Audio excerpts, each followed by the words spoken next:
Hello, hello. I hope you're all doing well. I know my screen is currently black. There's a reason for that. I'm just preparing stuff in the background. And I'm hoping you guys are doing well.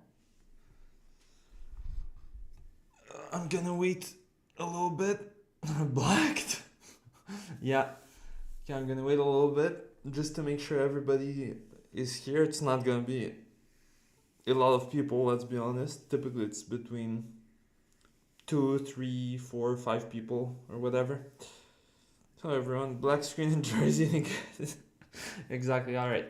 So the plan for today's stream and probably tomorrow's stream is first I'm gonna quickly show you guys the first visuals for my game. A lot of you are in the server already, so you probably have already seen them. But I'm just gonna show it anyway for the people in the VOD who may not be here live. Sorry. And yeah, so I'm gonna show you the first visuals I got ready for my game. Then we're gonna go back to the game dev project that I've been using so far, and I'm going to show you guys a few very basic things, right? So today's session is mostly going to be coding, and then tomorrow it's mostly going to be level design, if that makes sense. And I'm probably going to try to keep the streams a bit shorter just because I have a lot of stuff to do on my game yet. And I did, hold on, let me see. I counted how many weeks I had before the deadline to submit my game on like for Steam Next Fest and whatever. And it's starting tomorrow, I have 15 weeks left, which sounds like a lot, but it's actually not a lot at all, right? So that's why, and I still have a lot of stuff to do, so probably the weekend streams I'm probably gonna have to make them a bit shorter than before, out of necessity. What percentage do you have of a demo? Like almost nothing, in the sense that the code itself is almost done, but not quite. I maybe have a like 5 or 10% left to code for like the core gameplay of my game. But then it's implementing everything and making sure it looks good. You know what I mean? Yeah, so hold on. Let me just unlock the screen. Okay, so now I think you guys should be able to see a green planet, and the game is currently paused. And so basically, hold on. This here, Google, oops, Milky Way seen from Earth, video. How to find the Milky Way? No, hold on, Milky Way rotation. I think that's what it's called. Witness Earth's rotation. Okay, fucking TikTok. Okay, hold on. I don't have my headphones on, so I can't hear this shit. Hey Dan, how's it going? Hey everybody. I don't wanna single out Dan and look like I'm treating him better than you guys. Hey Silver Sterling, hey Red Herring, hey Russian to Die, hey Zeno. Okay, hold on. Okay, perfect. Okay, so basically, when you're standing on, let's say, on Earth's surface, right? It looks like the sky is rotating, right? It looks like the sun is going up and setting down, that the moon is moving, etc., etc. When in fact it's the Earth that's rotating, right? And like some people have these special cameras that stay put, and so basically they're able to record the movement of the Earth, right? So hold on. Yeah. So let me just press play here. So here basically you see how the Earth is rotating, right? And it's as if the sky is standing still, right? Because that's in reality how this works, right? Now I wanted to recreate a similar effect for my game, because the way it's going to work, let me just open Paint. All right, so let's say you have a planet here, right? And then the playable area is going to be like a cube surrounding the planet, let's say, right? Like that. Like pretend it's a three-dimensional cube, right? And basically the player camera is not going to be able to exit this cube just because there's no point to it, right? Maybe I can find, hold on, maybe I can find some homeworld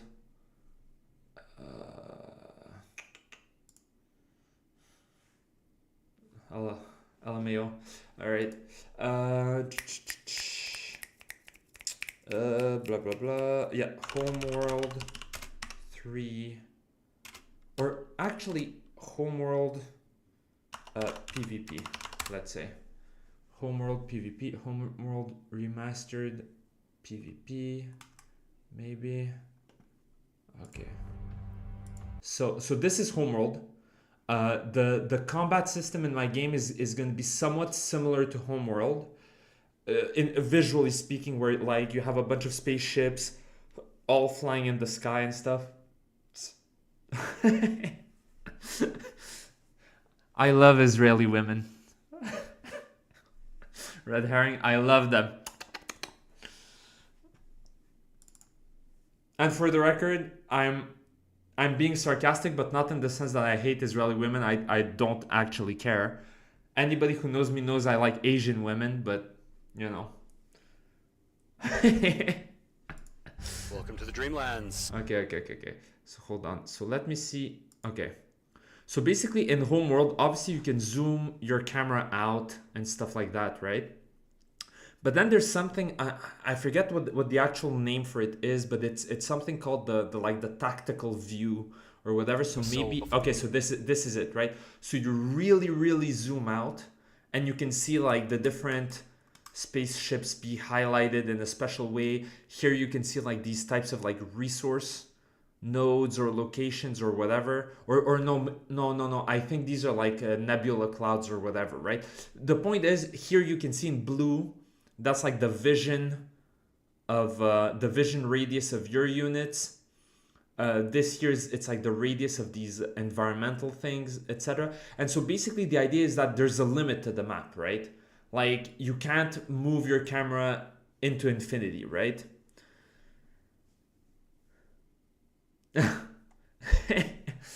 But yeah, and so by the way, I'm laughing at the stream chat.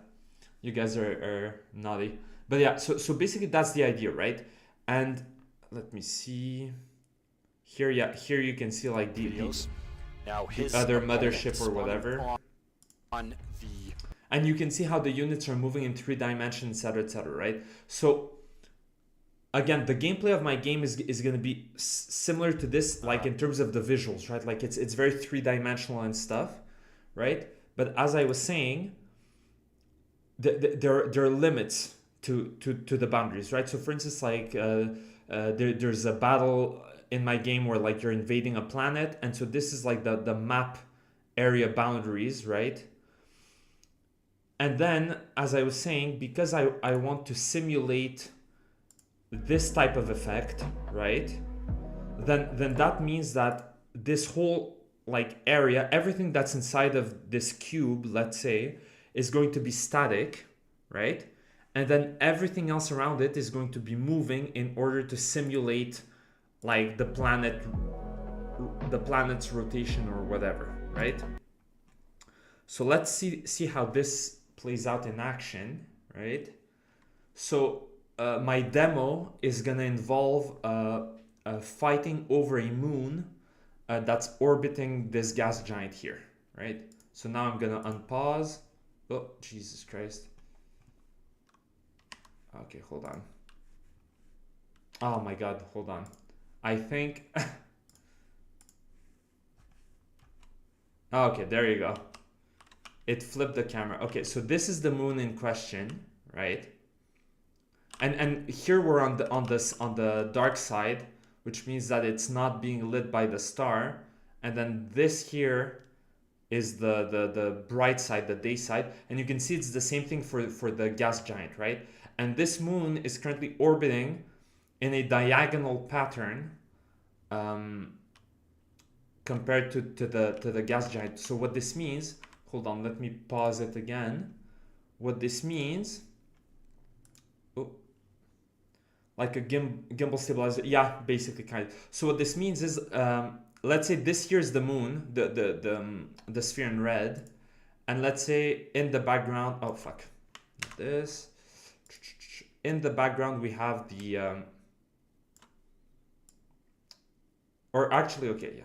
We're gonna put it next to it. So let's say the orange thing is the gas giant and the red circle is the moon. It's going to orbit, instead of orbiting like this, right? Oh, hold on. God damn it. Okay, so let's say here we have the gas giant, right? And then what we have here is the orbit of,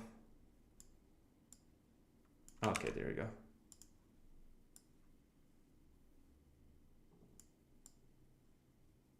So yeah, so you know what, why am I making my life so much more complicated than it needs to be?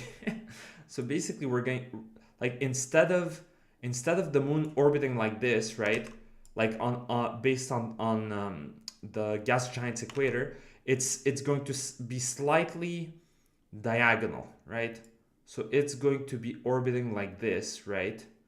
Like slightly diagonally. And then let's say that this here is the asteroid ring, right? Like that. This is amazing art, but yeah, basically, right? So that's the idea here, right? You're gonna have like that, right? So this is what what I've done here. Hold on. Ah, shit. No, like that. Okay, there you go. Okay. Yeah. So basically here you're gonna see we're orbiting around this gas giant, and because the orbit is diagonal, half of the time we're gonna be above the rings, and the other half we're gonna be below the rings as we are right now, right?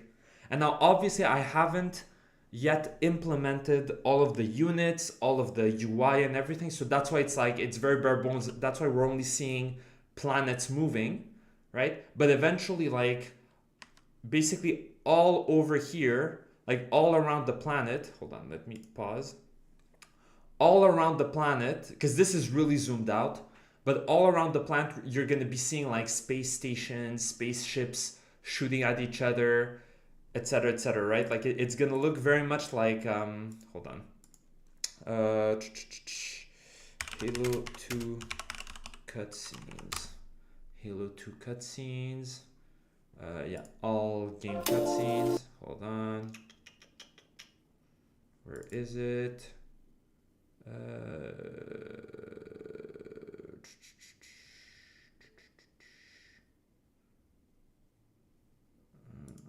Right. Okay, there you go. So here you have High Charity, the capital of the Forerunners, and you can see like the different ships like floating around, shooting at each other, right?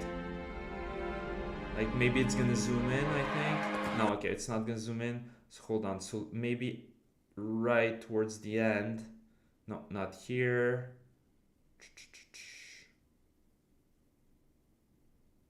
Alright. Yeah, so here the ship is flying out. Yeah, okay, there you go. So here you can see like the various ships flying around. You can see the gas giant here, you know. So that's more or less how it's gonna look, right? Why the fuck is this in my...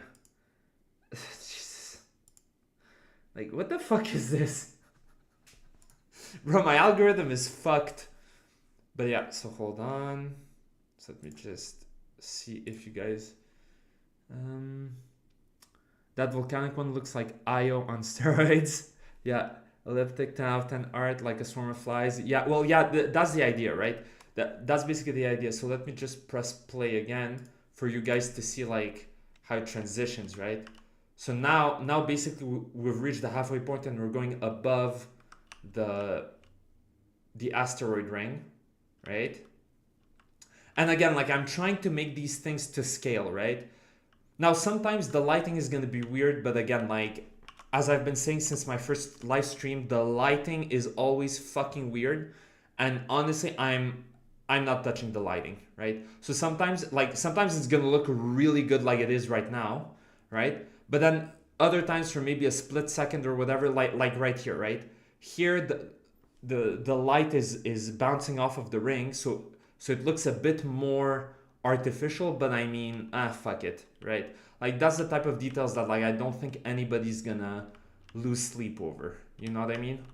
And here you can see like the penumbra, like the shadow cast by the gas giant on the ring, etc., etc. And also, I'm not sure if you guys are able to properly see the skybox, but I happen to really like the skybox. I think it ended up looking great, right? Like it's what do you call it? It's very detailed and stuff. But let me just maybe pause again, and this is probably going to be the last thing I show. Hold on. Yeah, look at this beautiful drawing. Okay, hold on. Okay, the skybox looks good. Okay, so let me just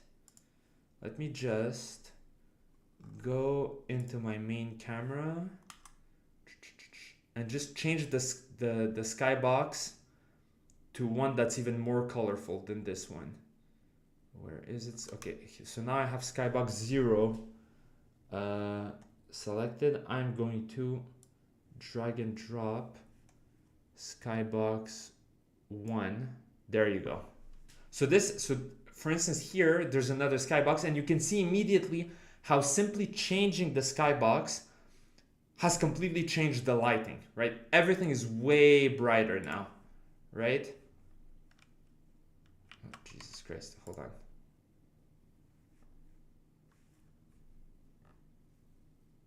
Nope. Ugh. All right, there you go. I don't know why the camera is so weird when I pause / unpause.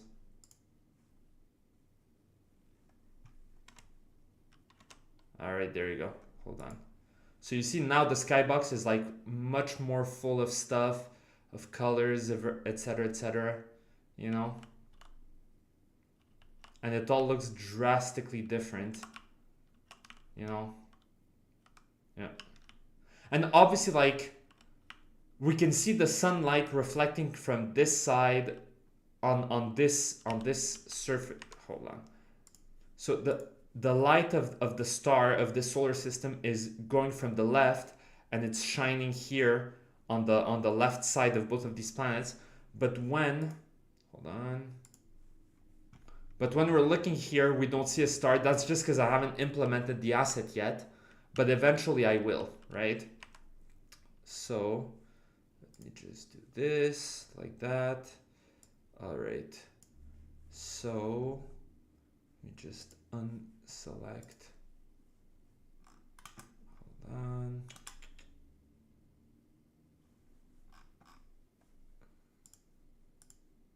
There you go. All right. So here we're gonna move this. We're gonna move this back up like that. Okay, perfect. So hold on. Let me just close this. Okay, to make sure everything's good. Okay, perfect. All right, so now I'm gonna save. We're gonna close this. All right, hold on. There you go. And now I'm gonna open the game dev stuff. Our eyes are accustomed to filters. Your scene is beautiful and clean. Maybe that's why AGT suggested use. Yeah, could be. PBR. What does PBR stand for? Nice home screen, Randy. Look, my home screens are constantly alternating. I showed you this already. Hold on. Let me just move this like that.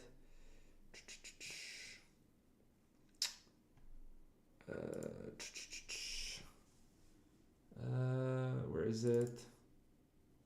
Desktop pictures. There you go. These are some of my desktop pictures. There you go. Oh yeah, this is the one you saw from Alien. Yeah. Yeah. There's a bunch of them. Where's the Gal Gadot one? I think it's Wonder Woman, so she's probably near the end. Where's my queen? Show me my queen. Oh fuck, we're only in the F. Okay, hold on. I'm gonna go down. Oh, okay, it's the last one. Oh yeah.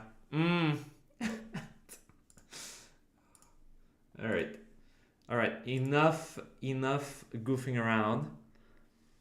Dan beat me to it. Physically based rendering. It's how most engines are. Yeah. Exactly.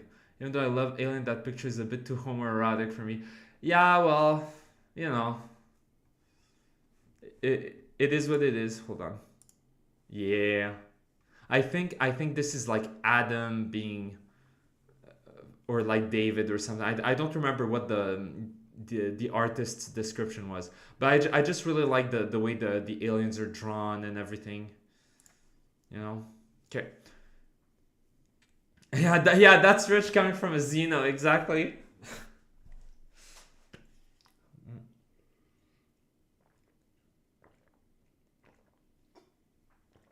All right, so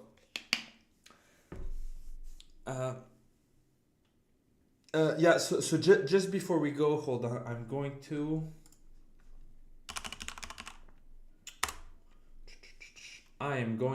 post the link of this server once again. Hold on. Invite people, copy in the chat. So basically, whenever I'm going to have news updates, you know, like behind the scenes stuff like that, right? For my game. So not this prototype that I'm making with you guys every weekend, but rather my actual game that I've been working on for years now. The first place I'm going to be putting the updates on is the Discord server, and sometimes I might also put some behind the scenes videos that are like unlisted or whatever, right? So if you're interested in getting like all of this stuff, all of this behind the scenes, you know, these cool little updates and stuff, join the server. I just posted the link in the live chat, in the live stream chat. And yeah. What was the last thing I wanted to say before we get going? Oh yeah, I'm gonna make a poll. I mean, there are only like what 3 or 4 people here. So, anyways, so hold on, just interested in watching.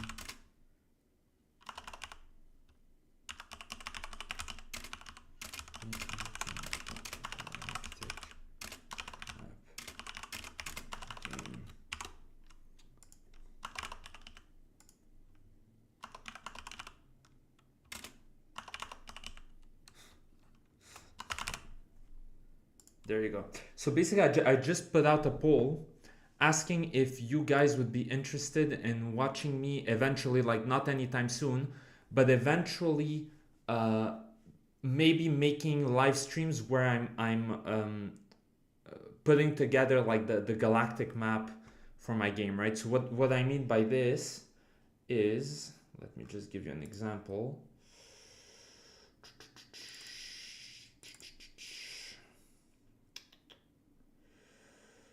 my god, where is it? Okay, there you go. Okay, so this, I'm gonna show you guys a very old screenshot. Like, this is a very, very old screenshot, right? Like, I was just practicing stuff, whatever. That's why it looks so awful. Like, let's be honest, right? I just copy pasted the same asset a million times, right?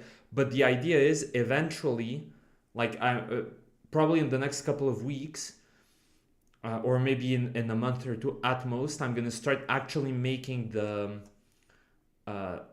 like the galaxy, the visuals for the galaxy in my game, right? And it's gonna look like something like this, right? This is an actual real life picture of a real galaxy, right? So I'm gonna try to make it look like a real galaxy. And so I was wondering if you guys would be interested in watching me make this live. Those streams are gonna be way less informative. It's more gonna be like a chill stream where I'm gonna have like jazzy music playing in the background, and I'm just gonna be doing stuff and like speaking with chat, you know. So that's why I'm not sure if people would be interested in watching this, because it's kind of gonna be like brain dead, like a bit of a brain dead live stream. But it's up to you guys. Let me know, right? For marketability, you should probably start engaging with Twitter, etc. It, it's AIDS, but I know people who've done well taking part in things like work in progress Wednesdays. Well, yeah, exactly. Leave the poll for an hour, more viewers might come in. Well, yeah, I'm gonna leave the poll till the end of the live stream probably. For the poll, you should make a post on your channel that. Oh yeah, you're right. I always forget we can do stuff like that. Yeah, I'm gonna do that. Thanks, Zeno. That's fucking smart. You should do as much as possible for your game. Yeah, these days it's right. Yeah, unlike Grums, you're actually. Damn, shots fired. Well, I mean, I don't know enough about him to comment on whether or not this is true, but I wouldn't be surprised.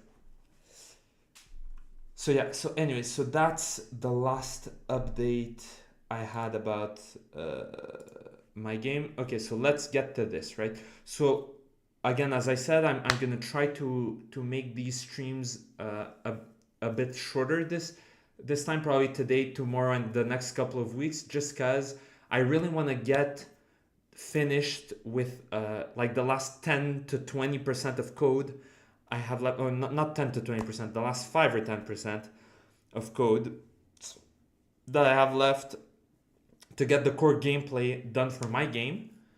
And so, speaking of core gameplay, I'm gonna try to add a couple of mechanics that aren't necessary to complete this game's core gameplay. I think with all of the code I've shown so far, which, hold on, let's open up the scripts. Let's say, I don't know, test script, whatever. Right? Let's open up the scripts. Okay, there you go. Let's go to platform manager, just because why not? Because it's a small script. There you go. Okay. So yeah, so speaking of core gameplay, using all of these scripts here. Oh, hold on, I'm gonna zoom in. I always forget that you guys can't properly see. Okay, there you go. Is that better? Let me see. Yeah, I think this looks better. Let me know if this is zoomed in enough for you guys. So basically with a lot of the very basic mechanics that I've shown you guys so far, like the collision mechanics, right? Like on trigger exit, on trigger enter, etc. I think you guys have all of the tools necessary to start making some very basic prototypes, right? But I'm gonna try to show you guys a couple more mechanics that are really useful for slightly more complex stuff, in the sense that because I'm self-taught, right? And I'm showing you my streams in a very similar way, right? Like, I'm not gonna sit here and like pretend like I have all the answers or I know everything, and like as I always do, I keep showing you guys like all sorts of different resources, like the game dev beginner guy, or like the Steam API, or any other tutorials, or ChatGPT, right? And the reason for that is to give you the tools and reflexes to be autonomous, right? To get an idea and be like, oh, I'd really like to make a certain type of game with a certain type of mechanic. well, I have all the tools I need, right? Like for the most basic stuff, I can go see Game Dev Beginner and learn how to do like some really basic stuff, even though he also has like some more advanced tutorials, right? But for now, we're gonna stick to the basics, right? Like, oh, I want to prototype an idea. I'm gonna go check out some of Game Dev Beginner's tutorials. You check those, you create a what's it called? A very basic prototype, and then you you use the what's it called? The you use ChatGPT and a bunch of other tutorials to start elevating your mechanics to like the next level, right? To make it more polished, more complex, like to add depth to your gameplay, basically, right? The thing is that I'm gonna show you the last couple of mechanics. Well, not mechanics, but like coding uh, things that I know, right? That I was able to use before like ChatGPT even came out, before all of this stuff, right? I was able to use these, and basically those are very basic ways of coding, but if you know how to use them in a smart way, right? Like this idea of like work smarter, not harder, right? Uh, you're able to do like some really some more advanced stuff using basic ingredients, if that makes sense, right? Does anyone here knows someone besides Synth who would be willing to stream Randy's demo? Well, I know that I'm probably gonna give it to Kane and like a bunch of other people like EGAD or whatever. Like I'm not sure if EGAD's gonna be interested, but I know Kane expressed interest, so I'm probably gonna give it to a bunch of other streamers, right? Well, yeah, the demo's gonna be free, of course. The idea is that once my demo is ready, it's been approved by Steam and everything. I'm gonna just put it for free on Steam, and anybody who wants to play it can just download it for free and play it, right? It's only gonna be like one level um, of my game, right? So, anyways, so let's go back to topic. Okay, so let's see what could I make. I'm trying to think of a very basic scripting example to highlight what I'm thinking of.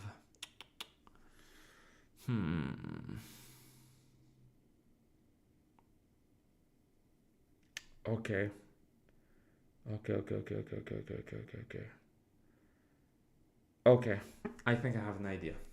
Okay. So, okay, here I have an enemy script. So now I'm going to create a new mono behavior script. Okay, and I'm going to call it all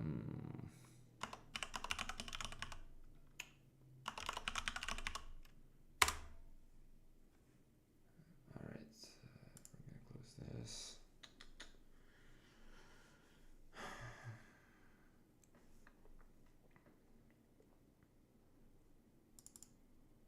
All right, there you go. I just want to see here. Okay, perfect. I showed you guys the list variables before. Okay, so what I'm gonna show you guys is two things. I'm gonna show you, because so far, right, I've shown you basically all of these different variables and how to use them, right? Except this last type of variable, which is a type list, right? Like a variable that contains multiple values of a single type of variable, right? So for instance, here you can have multiple integers. Here you can have multiple game objects in the same list, right? And you can make the list longer or shorter dynamically, right? Like in runtime and stuff like that, right? So what I'm going to do here is, as I said, like today the stream is going to be shorter. What I'm going to do is show you mostly code, and then tomorrow I'm going to show you like we're actually going to start messing around with the code that I'm going to create today, right? So in the spawner manager, what I'm going to do here is create a bunch of variables. Okay, so spawner manager. Okay, core variables. And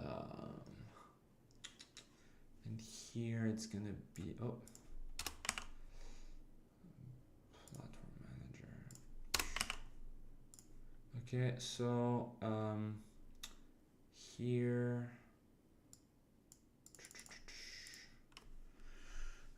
platform variance variables, etc. And also red herring, I have read your your Dreyfus document and obviously I'm not gonna turn this demo into like a meme game or whatever, but I am going to like try to implement as many of your suggestions as possible and make them interesting, right? Like the different like teleporting platforms, vanishing platforms, etc., right? Like basically I'm gonna keep the logic of the mechanics you've proposed but I'm not like, obviously I'm gonna change the names of the things that you've suggested, right? All right, so here we had a bunch of, okay, let's do this, spawner manager, boom. Okay, so public game object, test object, let's say, I don't know, right? Okay, so the way you want to create, generally speaking, a list variable is, hold on, list variables. Okay, so the way you're gonna want to create a list variable is written this exact same way, right? So what I'm gonna do is a public list of type game object, and it's going to be called objects to spawn list, okay, equals new list game object. There you go, like that, right? And so once you've done this, now you have a list, okay? Honestly, for as much as I dislike meme games, I think if you made that, it would be cute. Just a list of ideas. I'm not trying to be in charge. I'm open to suggestions. Well, yeah, exactly. Like the idea here is that no one's really in charge of this. Like this project here is mainly like a like a brainstorming type of project of like, let's just make a cool, fun game together, right? And it's also to show you guys just how much work and effort goes into making a video game, even a very basic one, because the idea with this here is to eventually, like, if development on this goes well with my weekly streams and stuff, maybe we could turn this into an actual real game, you know what I mean? But it's also the point is also to show you guys like, oh hey, here's how like a game is made by a single person, right? And eventually I'm going to show you guys like how to do UI stuff and a bunch of other stuff like that. I'm not sure if I'm going to have time to show you guys how to do basic UI today, but if I can't do it today, I might try to show it to you guys tomorrow or maybe next week. I'm not sure, right? So a class project / learning opportunity is the same mindset I had when I proposed my ghetto doc, not trying to hijack. No, but exactly. Like no one, and like I'm the type of person that like I'm not. How can I say, I'm a team player in the sense that I understand what my place is in a team, right? But the key to a team working well together is that everyone needs to know what their place is in a team, like what their role is in a team. So if someone's in charge, like we need to respect their authority, right? And when I say in charge, it's in the sense that, like, for instance, in this context, right, I'm like, these are my streams, this is all happening on my channel, I'm the one coding, I'm the one putting the game together, so obviously I have the last say on what goes in, what goes out, right? But if I were doing this on someone else's channel, on someone else's live streams, then it's not my place to act like I own everything and whatever, but at the same time I can always give suggestions, right? So it's just a balance of like everyone working together and not like allowing their ego to get like in the way or whatever, you know what I mean? Swordmaster EX, how's it going? How long is the core gameplay loop? I remember in that old Bungie interview they said for Halo it was about 30 seconds. Well, yeah. So it all depends, right? Because if some games are really slow paced, some are medium paced, some are really quickly, like really fast paced and stuff. For a game like Halo, 30 seconds makes sense. For this project here, let's press play. I think it should be also in like the 30 to 60 second mark, maybe even less than that, right? Like you're moving around, you're doing a bunch of stuff, right? So it has to be fast paced, right? Etc., right? So hold on. So it's probably, so the core gameplay loop here is probably going to be in the, let's say 15 to 60 second like margin or whatever, and then maybe the medium gameplay loop is gonna be somewhere between like 2 to 5 minutes, and then the long gameplay loop is gonna be like between sessions, for instance, because it doesn't you don't necessarily have to determine your core gameplay loop in terms of seconds, right? It can be in terms of actions, right? Some people design their games for every 5 actions is the core gameplay loop, or every 15 actions, right? Or if it's a, for instance, if it's a visual novel, well, the core gameplay loop is actually very long, right? Or it can also be very short depending on how you choose to interpret it, right? Exactly, Dan. For the movement, like every platformer relies entirely on the movement, right? Simple. Every time your character goes through a narrow passage, a middle loops ends. Peak design. Well, yeah, basically, exactly. So, anyways, so let's go back to here, because I'm gonna try to finish today's stream maybe in an hour and a half. So that means we have maybe 45 minutes left. Now, obviously, as I always say, if I'm not done with what I'm doing, I'm gonna finish what I'm doing, and then the stream's gonna end. So even though I'm saying that the stream is gonna end in 45 minutes, it might not, right? Like I'm not gonna, I'm not that type of person, right? Okay, so as I said, here we have a list that's going to contain every object that this spawner manager is going to spawn, okay? So here, index, so the word index refers to the position of an element in the list, okay? So let me go back here. So here's some terminology for you guys to know about.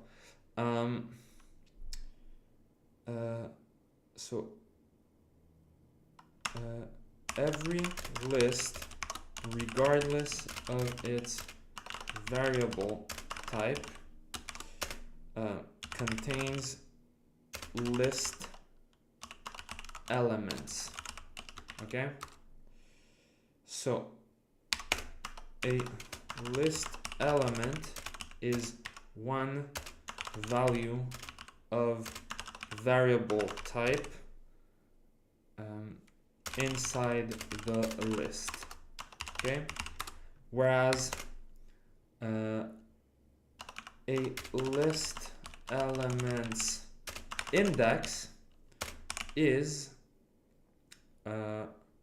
said list elements position in the list. And I think I mentioned this before, right? But basically the first element of a list is its index is 0. The second element has index 1, etc., right? So let's go back here, right? Here, let me just come here. We're gonna create an empty game object called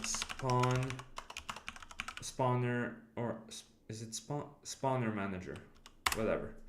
Okay, and we're gonna put this once again 0, 0, 0. Hold on, let me just drink a little bit. Yeah, no, don't do red herring. Don't like. I don't want you guys to feel like if you're sending me messages in chat, you're like wasting my time or whatever. I'd rather you guys spam me with messages than like have a completely silent chat or whatever, you know? Because at the end of the day, I'm doing these streams for you guys, right? Like, I already know how to make a game. You know what I mean? So like, yeah, Poir with a hard R.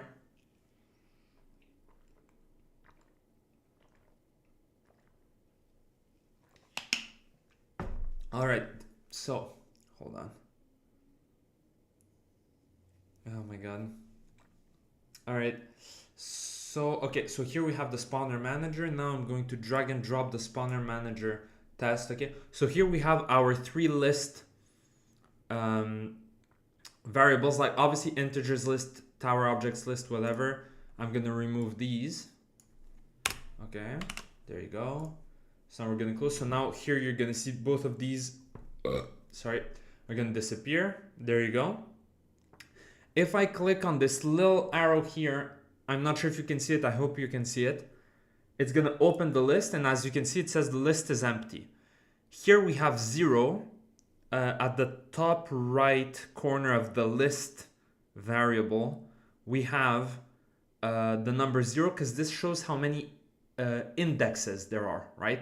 There are no indexes, so that means there are no list elements. I can either press plus here to add an empty list element, so element 0. And now here it says we have 1 index, right? So that means we have 1 element, but its ID, its index is 0. If I add a bunch more, right, you can see we have a total of 6 list elements, but the first one is 0 and the last one is 5, right? So this is really, really, really important, especially for some of the other programming I'm going to show you guys after this, right? So that you really need to keep this in mind, right? Initially, it sounds counterintuitive, but like once you start coding this regularly, you're going to see it's like it becomes second nature. And afterwards, you start always thinking with the first thing is always number 0. The second thing is always number 1. The third thing is always number 2, etc., right? Like you get used to it. And obviously you can't have negatives, right? You can't have like index -1 or whatever. That's not how it works with lists, right? Like you can't have a list with negative list elements. That just doesn't work, right? Like even if I try here like -1, it's not gonna let me, right? If I click this and put 0, now there aren't any. If I put 25, now I have, as you can see, a bunch of list elements, right? If I put 500, yeah, as you can see, the list is like kind of bugging out. That's how many elements there are. And you can see the last one is 499 because the first one is element 0, right? So now let's go back to here and put 0. Now, if I want to add something, instead of doing like plus, and then let's say drag and dropping the playground button, the playground object, right? And then another one here. Well, if I press plus, it's gonna duplicate, so be careful of that, right? And then drag and drop this, and then plus, and then having to change it, right? Instead, what I can simply do, let's create, hold on, no. Test enemy. Okay, let's duplicate this, like that. Okay, level 0. Objects, enemies, test enemy. Okay, well, there you go.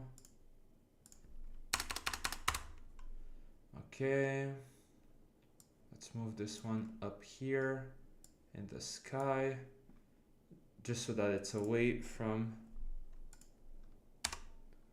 there you go. Okay, let's do it like that. And because it's not affected by gravity, it's just perpetually going to float in the sky here. That's fine for now because we just needed to test stuff out, right? So let's say I want this spawner to spawn like this enemy, this test enemy, right?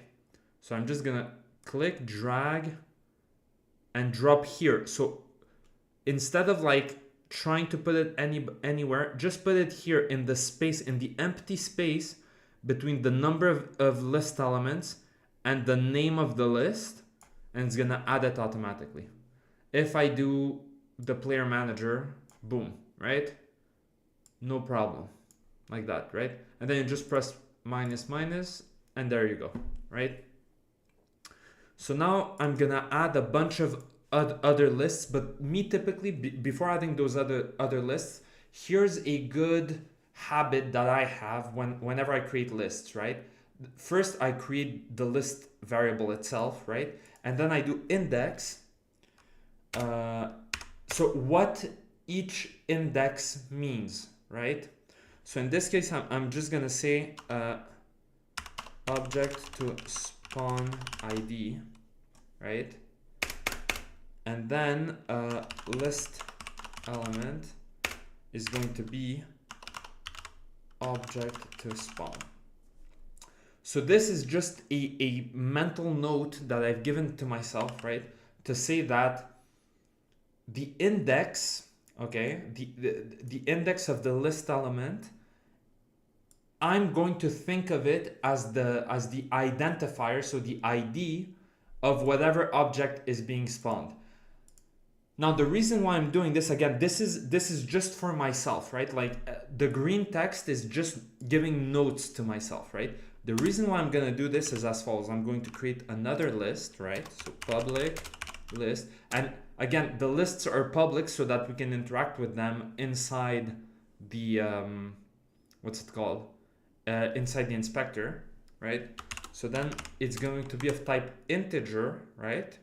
And then number of objects to spawn list, right? There you go. Okay, it's big brain to comment your code. Don't want to come back months later and have no code. Yeah, exactly. That's exactly it, right? And now here, what I'm gonna do is index equals object to spawn ID list element equals number of times to spawn said object, right? So, okay, what this means, okay, is that again, like I understand that this is very abstract, and so I'm trying to explain it to you guys as if you have no idea what I'm talking about, right? So what I mean here, but as I explained before, right? Like the index is simply its position in the list, right? Oh, fuck, hold on. Not this, there you go. Okay, we're waiting for the scripts to compile. Okay, there you go. So here we have test enemy. I'm just gonna add test, oh, fuck's sake. I'm just gonna add test enemy a couple of times, right? Let's pretend that each of these test enemy objects are different objects, right? Like different enemy types or whatever, right? Well, what I'm gonna do here is add 4 indexes, right? And so the list element 0, its index is 0. List element 1, its index is 1, etc., etc. So here, the numbers I give to this list are going to be how many of each of these I need to spawn, right? So let's say I need to spawn 2 of the first enemy type, 4 of the second one, 5 of the third one, and 11 of the fourth one. And again, first one is 0, second one is 1, etc., etc., right? So now how do we make this happen, right? Let me just check. ChatGPT. All right. I always, for whatever reason, I always forget how to instantiate. So let me just do this. No, multitude of gorillas. Yeah. So I'm currently prototyping some gameplay ideas in Unity 6. Could you please remind me how to instantiate and destroy a game object? There you go. Boom. Here's a quick reminder how to instantiate. Yeah, okay. Basic instantiation at origin with default rotation, position rotation, optional parented under another transform. Okay, gotcha. And then destroy. Okay, perfect. All right, so I'm just gonna move this to the side. Right. Oh fuck. God damn it. All right, there you go. Okay. So now here, let's say we're going to do a public boolean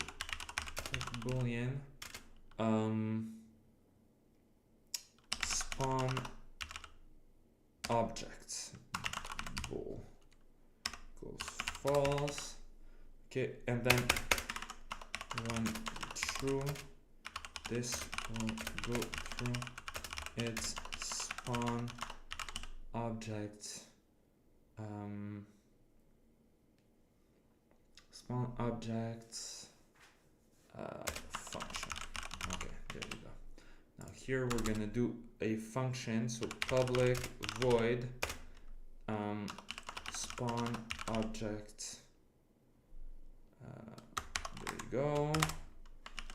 And then here we're gonna say if object bool is true, then spawn object. There you go.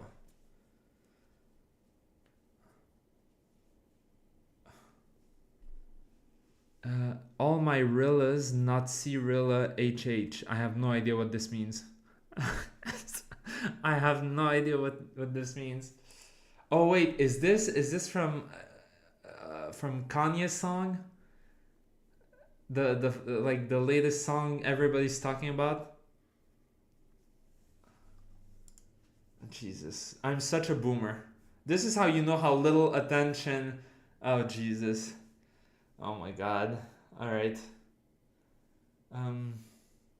By the way, my grandpa's initials are HH. Or no, my uncle's initials are HH. My grandpa's initials were RH. Or what? And myself and my so my dad's initials are SH and mine are SSH. Any AHs in the family? Let me think. Nope. No, I don't think so. Oh boy. Yeah. My dad sometimes calls me Himmler. He called me Goebbels the other day. He loves calling me weird names like that. like I show up to my parents' place and my dad's like, "Greetings, Goebbels. How's it going?" I'm like, Jesus Christ. What is wrong with you?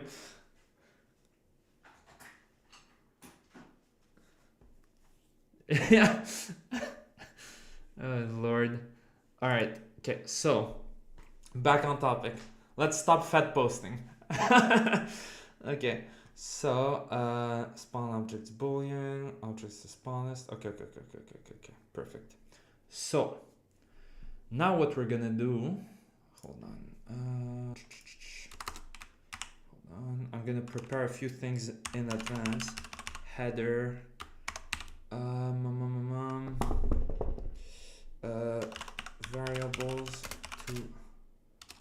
Variables used to access other scripts. Okay. And here I'm gonna say private enemy Oh wait, I'm fucking retarded. Private enemy current enemy script. There you go. Okay. Used by this script to access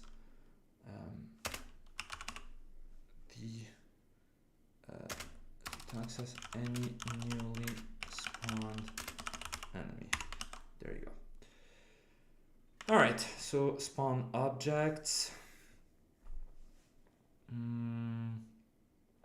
Okay. So now I'm gonna show you guys loops. Okay, how to do loops. DF here, Dwarf Fortress. Yeah. All right. So hold on. So, just give me a moment. Can you guys hear me? Yes. Okay. I think it should be good. Okay. So. All right. Perfect. Public. Okay. So. Okay. Let me explain to you guys how I'm gonna do the loop. So. Go through every single object to spawn and spawn it as many times as you need. Okay. So, for those of you who don't know what a loop is, okay, let me just show you guys what a loop is, how loops work. Okay, so let's say you have you want to do something, you want to do the same thing multiple times for a specific number of times. Okay, so that's typically a for loop, but there's also like for each loops, etc., etc. Let me just show you guys an example. Unity 3D loops. Here you can go to Unity Learn, which is like Unity's own tutorials, but they're not necessarily the best, right? You have for loops, for each loops, while loops, and do while. I've never used in my life a do while loop, so I'm not even gonna attempt to show you guys what this is because I have no idea. I've never used one. I've used while loops from time to time, but you need to be careful with those because they're very what's it called? They can soft crash your game basically. I don't use for loops. All my code looks like Yandere does. Well, to each their own. All right, it's efficient. It's all in one massive file. Yep. I believe you. I think my JavaScript class taught me about while loops. I already forgot what it does. Yeah. So I'm gonna show you guys what all three of these do. But me personally, I mostly use for loops, and then for each and while loops are a bit different. Okay. Yeah, I figured you were joking that. Yeah, do while loops. I've never used them. I have no idea what they are. Go to this page, learn. I'm going to add it to the server game dev resources. There you go. All right. So give me a moment. Okay. So a for loop is a loop. So what it means by loop, let's go back here. Okay. So let's say you have lines of code, right? Like line number 1, line number 2, line number 3. Here it's like that, right? The art is amazing, right? So you want this, right? You want this, okay? This right here to happen multiple times. Well, a for loop allows you to choose exactly how many times you want that thing to happen, right? So give me a moment. So if you want it to happen 4 times, you make a for loop here, and it's going to happen 4 times. If you want it to happen 150 times, it's going to happen 150 times, etc., etc. Meanwhile, for each loops is going to happen, how can I say? It's going to happen for every single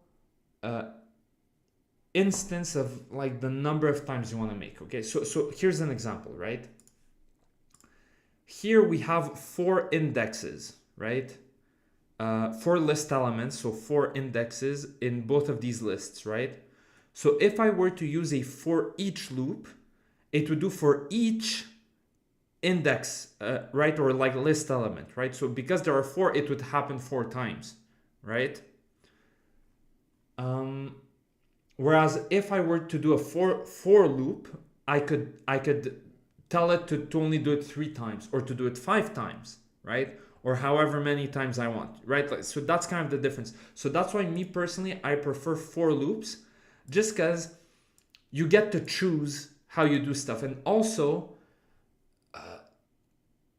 you can pretty much do whatever you want inside of a for loop, whereas for each loop, sometimes they're going to prevent you from using certain methods or certain types of code, right? So that's why like for each loops, they're really good, but for more specific stuff, whereas for general stuff, go with for loops, right? And the difference between these two and while loops, okay, is that trying to think of use cases for do while loops. Well, yeah, exactly. Do while loops are weird, right? So the difference between while loops and these two is that a while loop is, well, not this, it's this, okay, is going to happen an infinite number of times so long as whatever condition is here, okay, is true, right?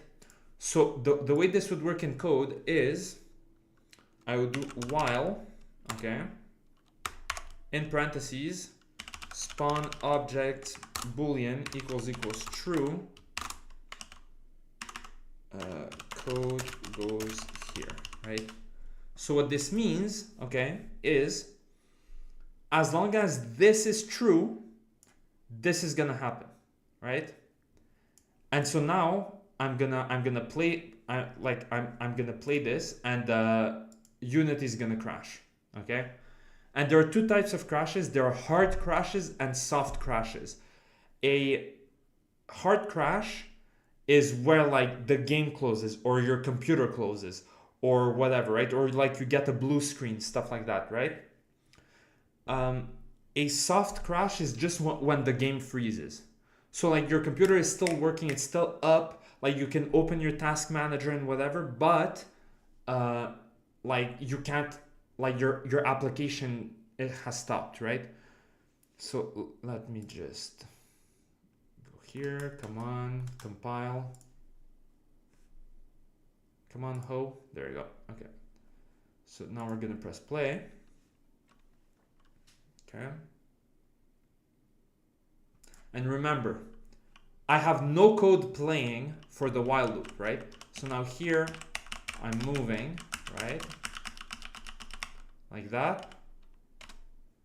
And then, hold on. And now I'm gonna press this to make spawn objects boolean true, which is going to activate the while loop. See? Now everything froze. Now I can't click anything. You see? I'm clicking pause, I'm clicking this. I can't even close it. I can't even press X, right? So now we're gonna open the task manager, and we're going to have to manually Unity editor and task. There we go. C# is pretty good at preventing you from crashing your whole PC. Well, yeah, that's good. Hold on.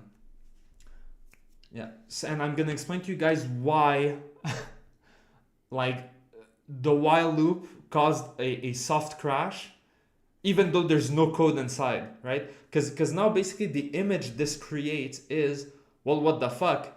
simply using a while loop is gonna make my game crash. Like, fuck that shit, I'm never using this shit again, right? So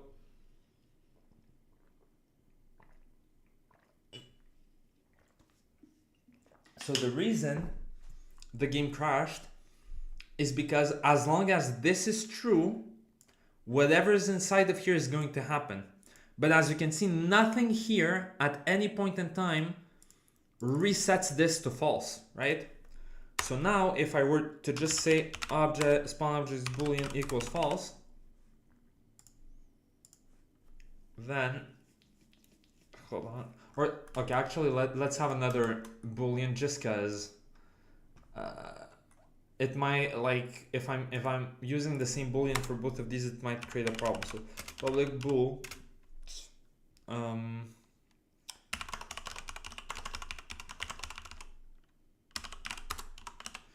okay,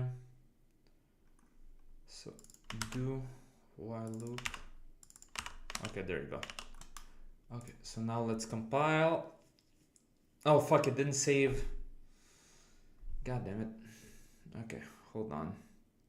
See, this is why you should save your fucking... Okay, so spawner object. And now here I'm going to create red enemy, blue enemy, yellow enemy,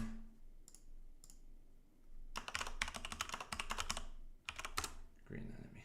Okay, so now here we're going to scripts, we're going to spawner manager. There you go. Okay, so now here's another cool trick that you can use, okay? So I know that I'm going to drag all 4 of these enemies, right, into my objects to spawn list, right? And my number of objects to spawn and blah, blah, blah, right?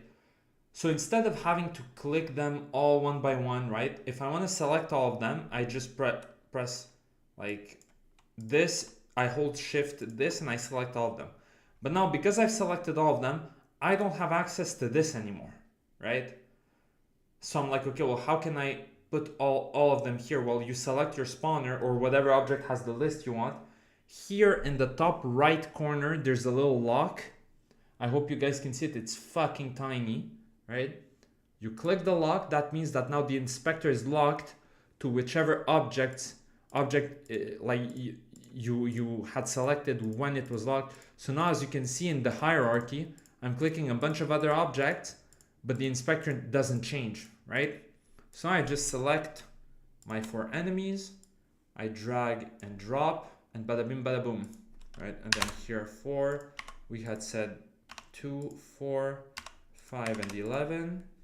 Let's say there you go, boom. There you go. And then I click the lock again to unlock it to now be able to go from one to the next or whatever, right? Okay. So now we're just gonna save to make sure everything's good. So now here what I did is, while the do while loop is true, do whatever code is here, which is make it false, which is going to immediately end the loop, right? So let's press play. First I'm gonna click do while loop.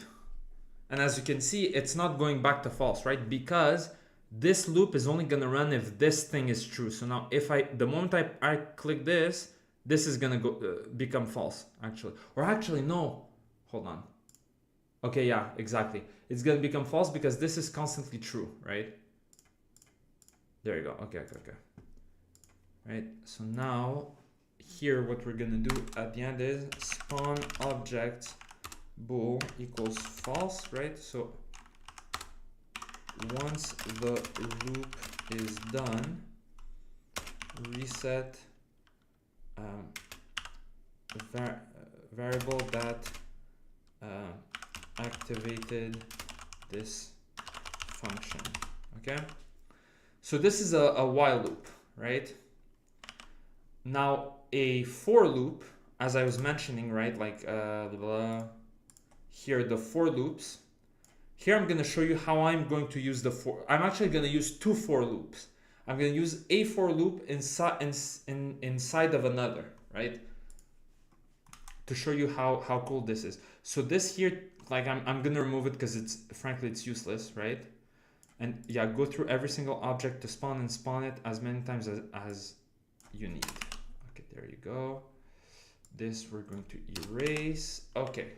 So now what we're going to do is a for loop. You write for, and then in parentheses, you're going to create a temporary integer, okay? Integer, and then you name it. Me typically, this is how I do it. I say loop index 0, and then you give it a value. Let's say its initial value is 0, okay? Then you put semicolon or whatever, and then loop index 1. So now that we've created this variable here, we can start using it only inside of the loop.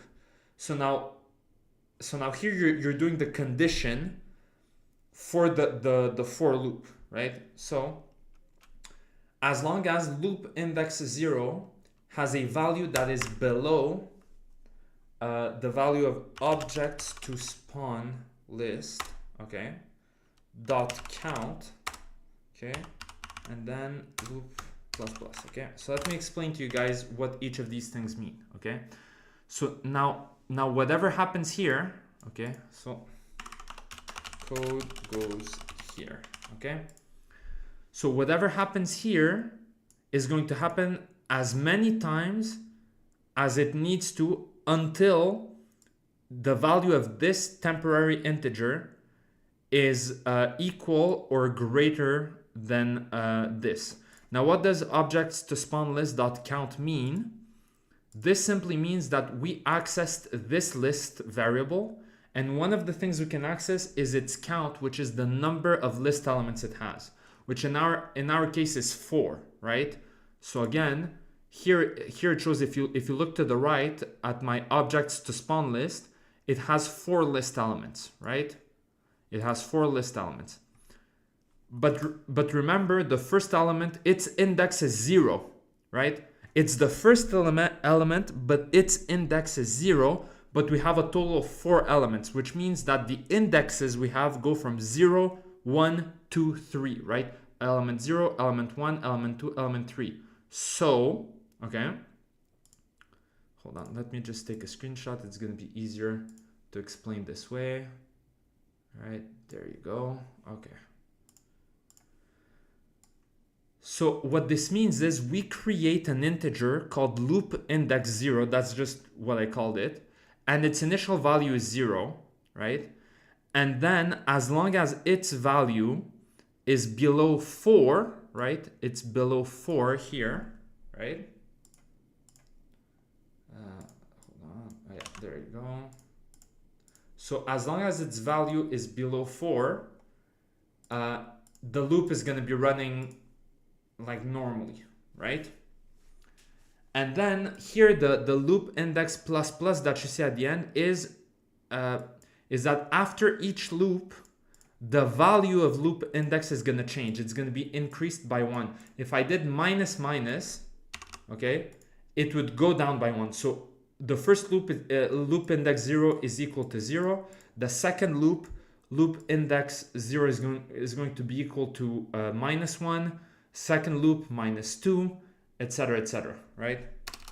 Whereas here it's going to go from 0 to 1 to 2 to 3, etc., until, and this is going to happen as long as it's lower than the number of list elements, right, which is 4.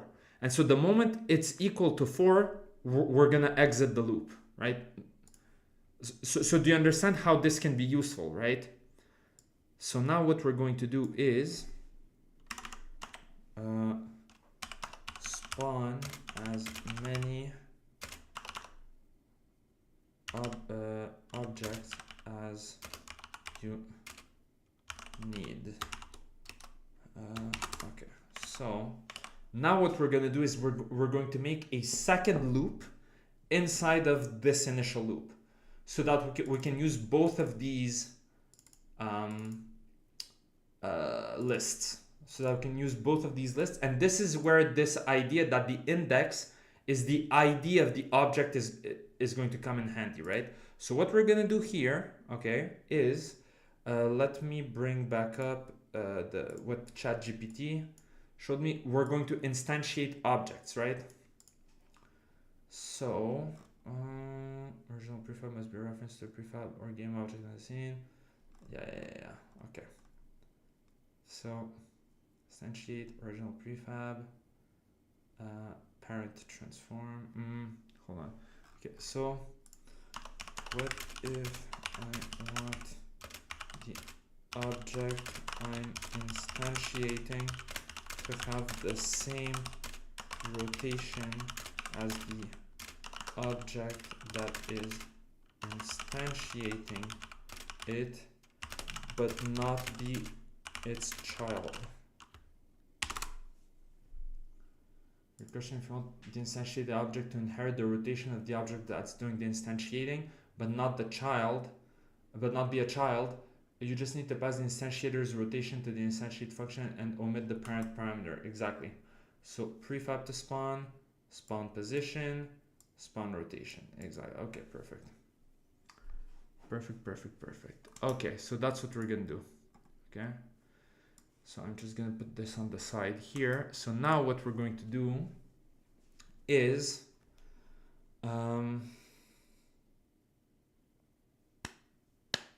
okay, a second loop for int loop index 1 equals 0, loop index 1 is lower than number of objects to spawn dot count loop index 1 plus plus. Okay, so now this is basically the same loop as this one, and I'm using a different list for the limit before we exit the loop, right?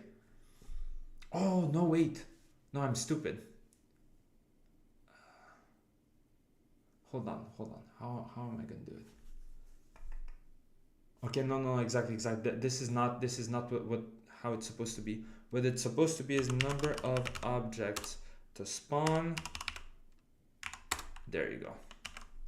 Okay.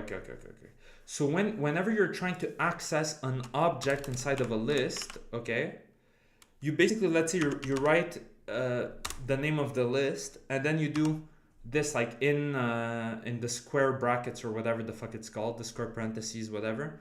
Let's say you do 0 like that, or like equals 5, right? So now here what I did is I accessed the list element at index 0, and I changed its value to 5, right? So do you guys understand like what this line of code means? It means we go into this list here, right? And only on index 0, so on element 0, we change its value from 5 to 5, right? So here its initial value is 2. This code here would change it to 5, right? Now instead, what I'm gonna do, okay, is I'm putting loop index 1, loop index 0, I mean, here, right? So basically, because as we said, the index of each of these elements is the ID of the object to spawn. And again, these are just my own personal notes, because this is how I like to work, right? What I'm doing is I'm saying that element 0 here is like in my mind, so not anywhere in the code, but just in my head, it's associated with element 0 of this other list, right? So basically all of the different lists I'm going to have, I decide to associate every one of the same elements together. So all elements 0 are basically associated, right? So it's as if I have multiple variables, like an integer type of variable, a game object type of variable, whatever. And in my mind, I've decided that they're all associated. So all element 1s are associated with one another. All element 0s are associated with one another, etc., right? All right, I'm getting hungry if I don't make it back in time. Thanks for the stream, Randy. Also, for anyone interested, I'm going to stream Dead Space later today. All right, take care, Zeno. And go check out his stream. So, so as I was saying, okay, in this instance, the integer we created that we named loop index 0 is used for us to go through all 4 or however many, but in our example, Jesus Christ, what did I click? All right, so in our example, we're going through like 4. Basically, we're going through 4 loops because they're based on the index, okay, the game object index here, the number of game object, not the number of game objects, the number of list elements, sorry, right? Okay. And then what we're going to do here is we're going to immediately create, so for each loop of the initial one, we're going to have another loop, okay? Which this loop, the number of times it's gonna run is going to be based on the value of the list element based on this. Fuck. Like, I'm listening to myself and I'm like, I know what I mean, but I'm not satisfied with the way I've explained it so far, right? So let me see if I can like draw you an example, okay? So we have our first list, okay, which has let's say these are the objects, right? Like object 1, so 1, 2, well actually 1, 2, 3, 4, right?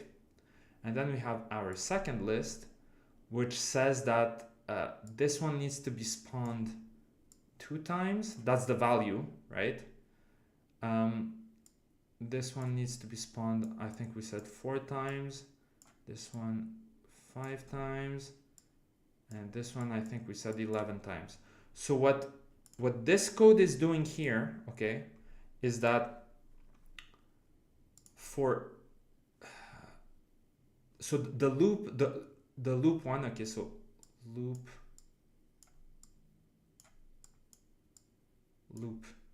0, and then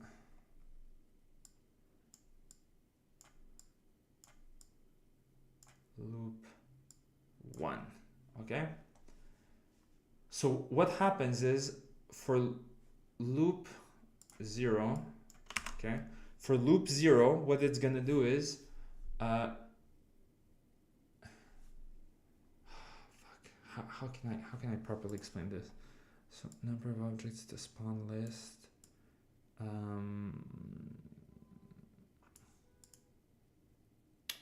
okay, number of objects to spawn.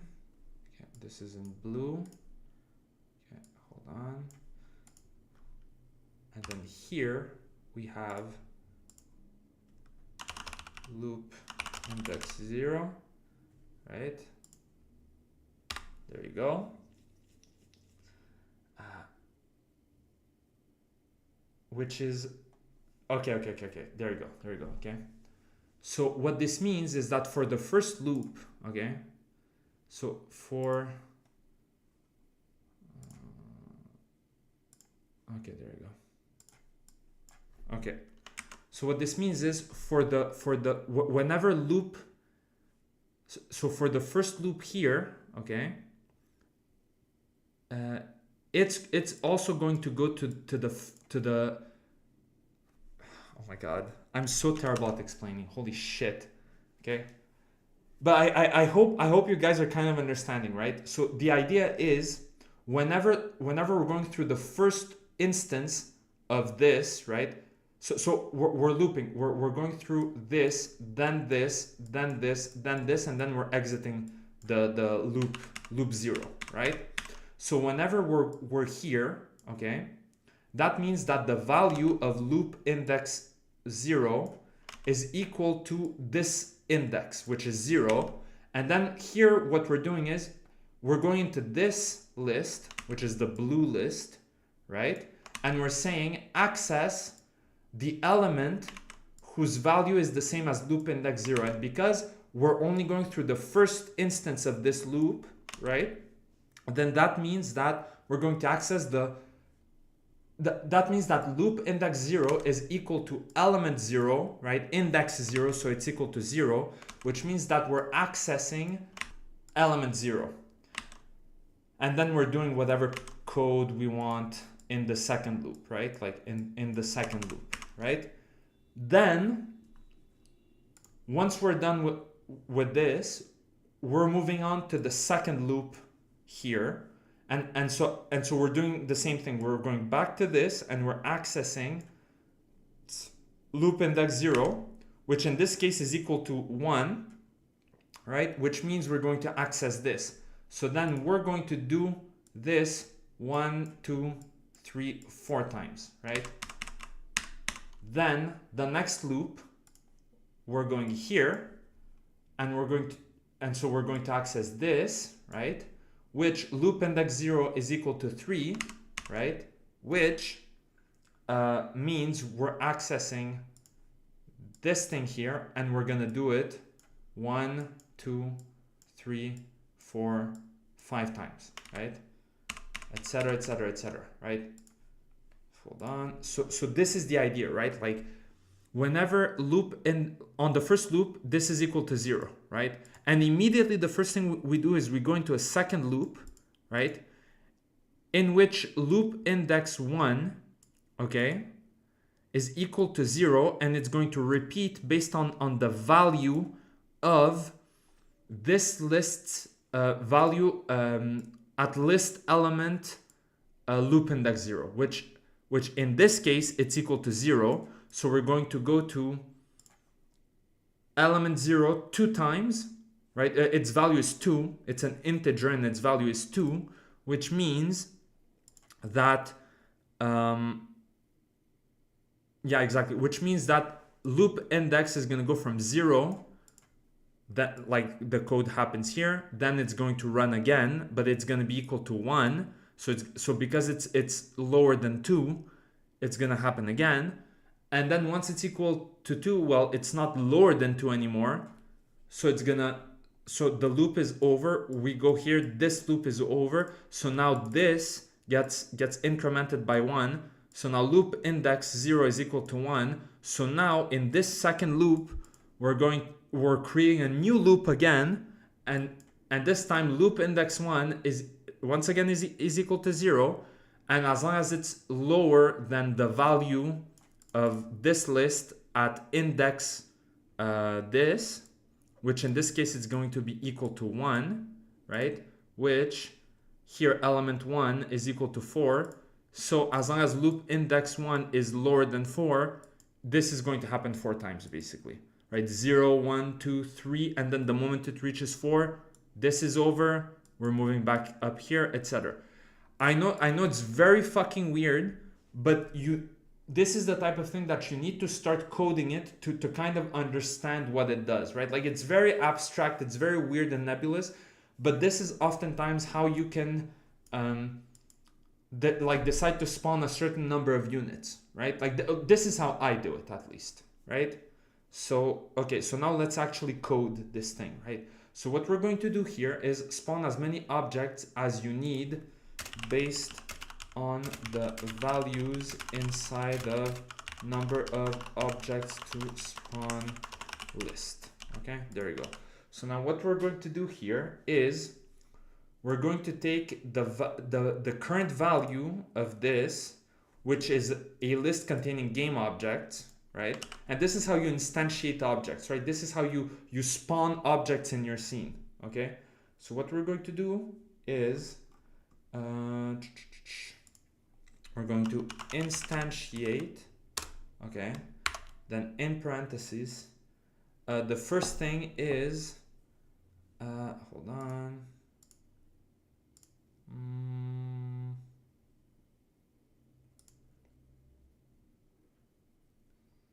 Yeah, that's how we're going to do. We're going to use this, okay? So we're instantiating an object based on the original, okay?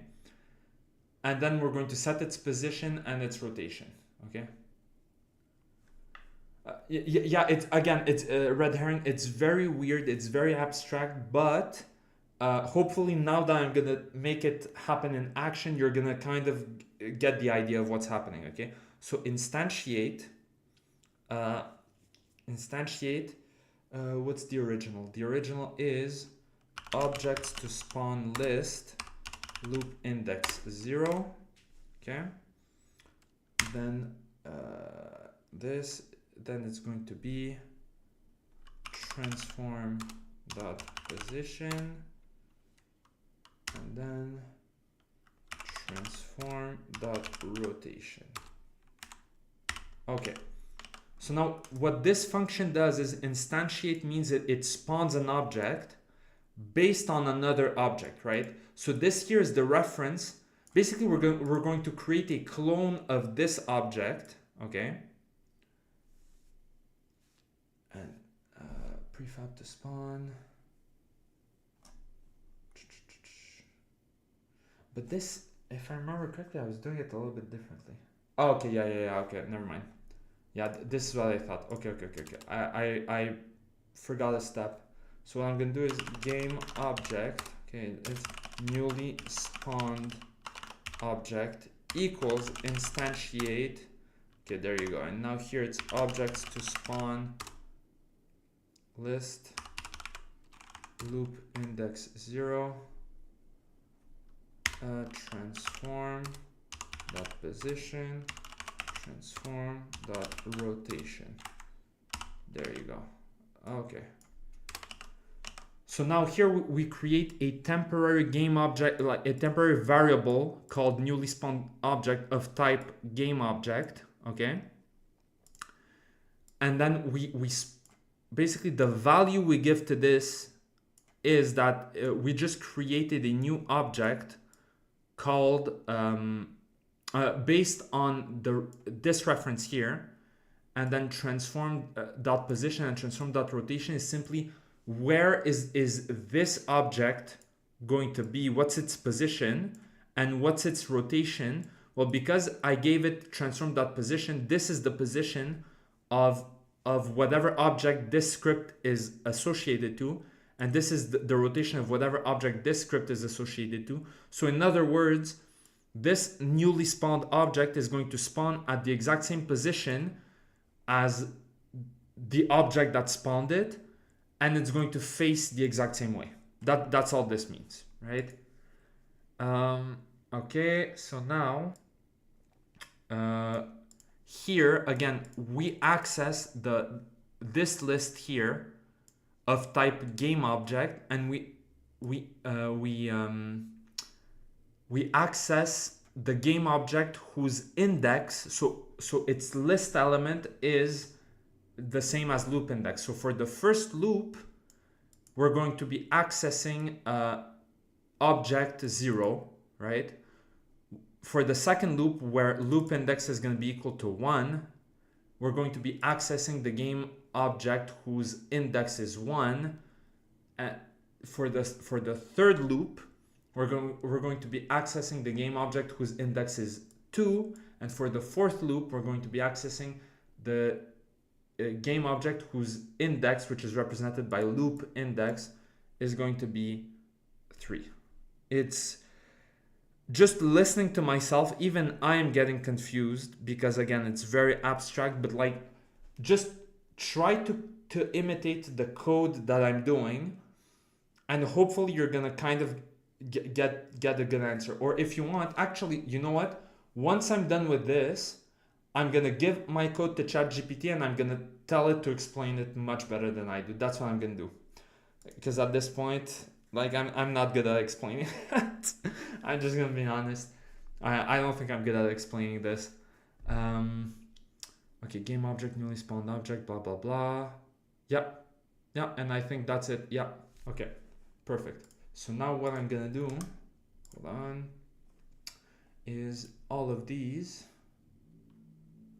Okay, yeah, we're waiting for it to compile. Okay.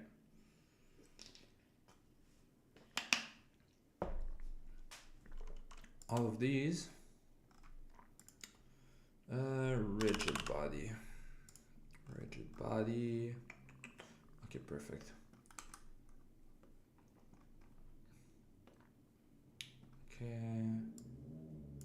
Okay, so now I'm going to move these here.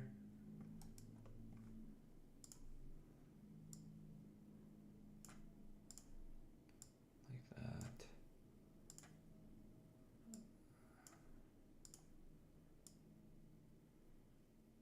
Okay. So, materials.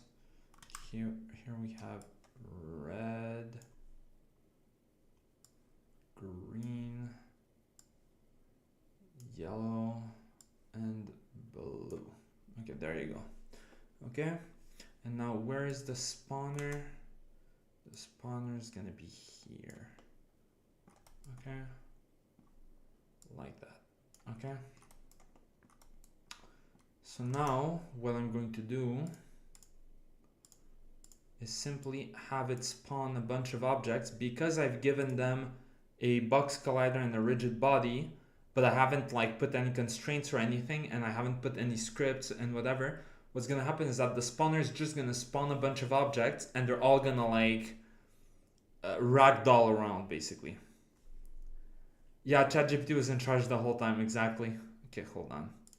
So here like that, this should be good, right? And then once this original loop is done, then boom, this boolean becomes false, right? So let's look at this. Let's okay, hold on.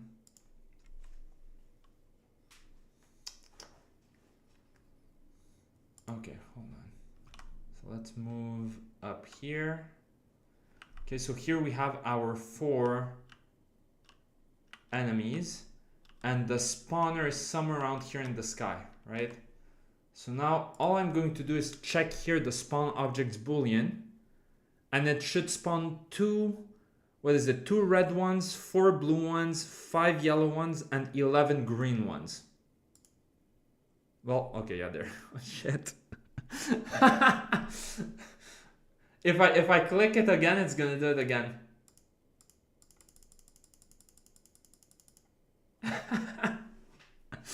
There you go. Yeah, I'm spamming it. There you go. Yeah. More. Give us more. Right?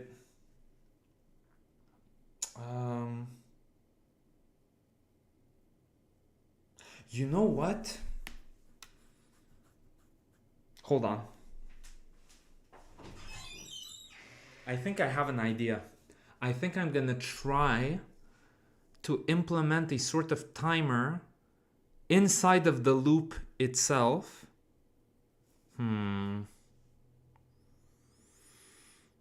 you know what? Okay, first, because I think I'm gonna need ChatGPT's help with this, but hold on. Okay, so here what we're going to do is we're going to copy this. Okay, so no, not this. Okay, so I just made a very basic script that spawns game objects. Okay.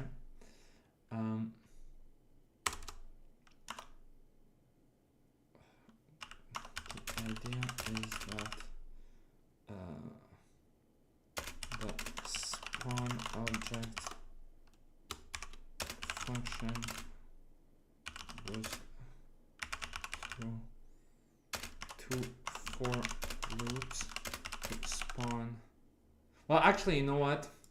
I'm gonna ask ChatGPT. Okay, here's the thing. Could you go through this script line by line and explain what each line does?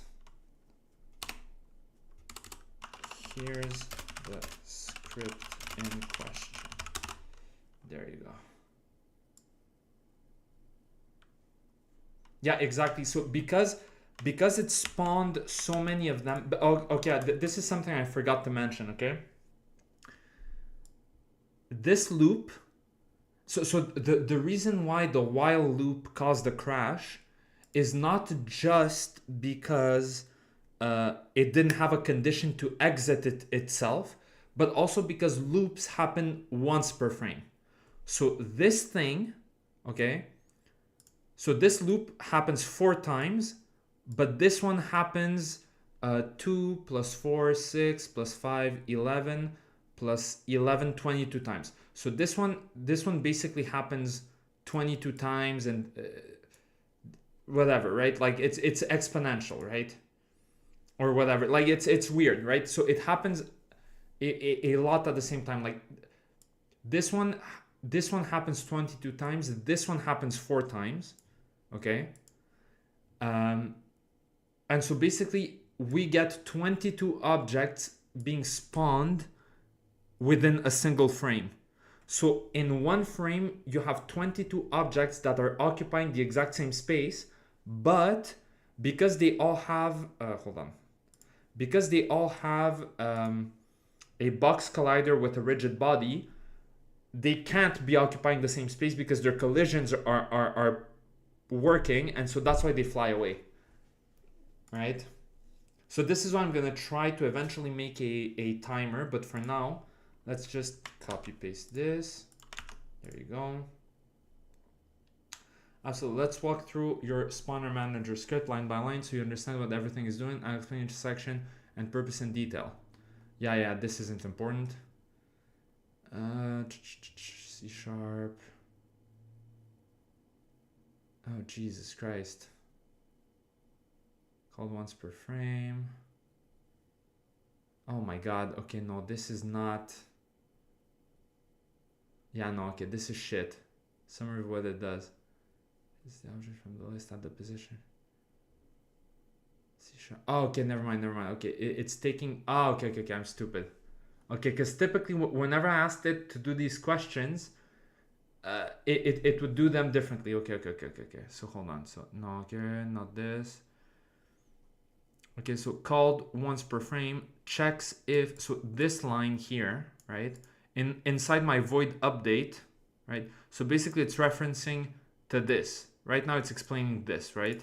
It says checks if spawn object's boolean is true. If it is, it calls spawn objects function to perform the spawning logic, right? There you go. Now here, my first loop, okay? It says outer loop goes through each game object in the spawn list, right? And then here for int blah blah blah blah blah blah inner loop repeats spawning based on the number in this at the same index. There you go, right? So that's as best as it could describe it, right? And instantiate by actually instantiates the object from the list at the position and rotation of the object running the script, stores the result in newly spawned object, but doesn't do anything further with it yet, right? Etc. Yeah. So loops through a list. Okay, so summary of what it does. When you set spawn objects boolean equals true, the script loops through a list of prefabs, spawns each one multiple times based on a matching list of counts, which is like a matching list of numbers basically, spawns them all at the same position and rotation of the game object the script is attached to, disables the flag so it only happens once unless manually triggered again. Was reason on usually gives better results. Yeah, well, I'm not sure. So hold on. So, all right, could you give a more detailed explanation of how the code inside the spawn object function works?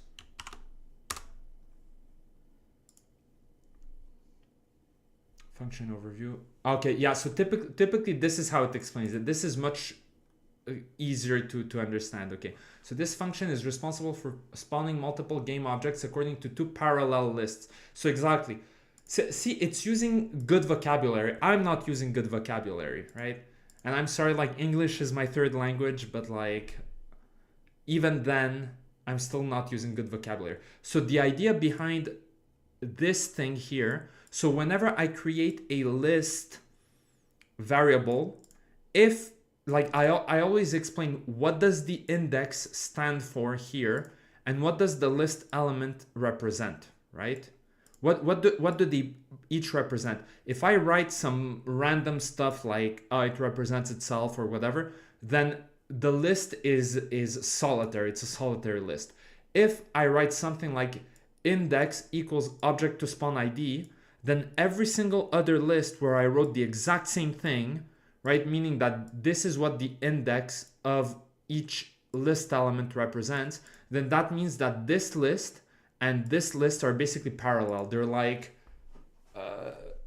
they're linked basically. So I'm going to be using both of these lists, or if there's a third list that also has this, I'm going to be using all three of those lists to do the same stuff, right?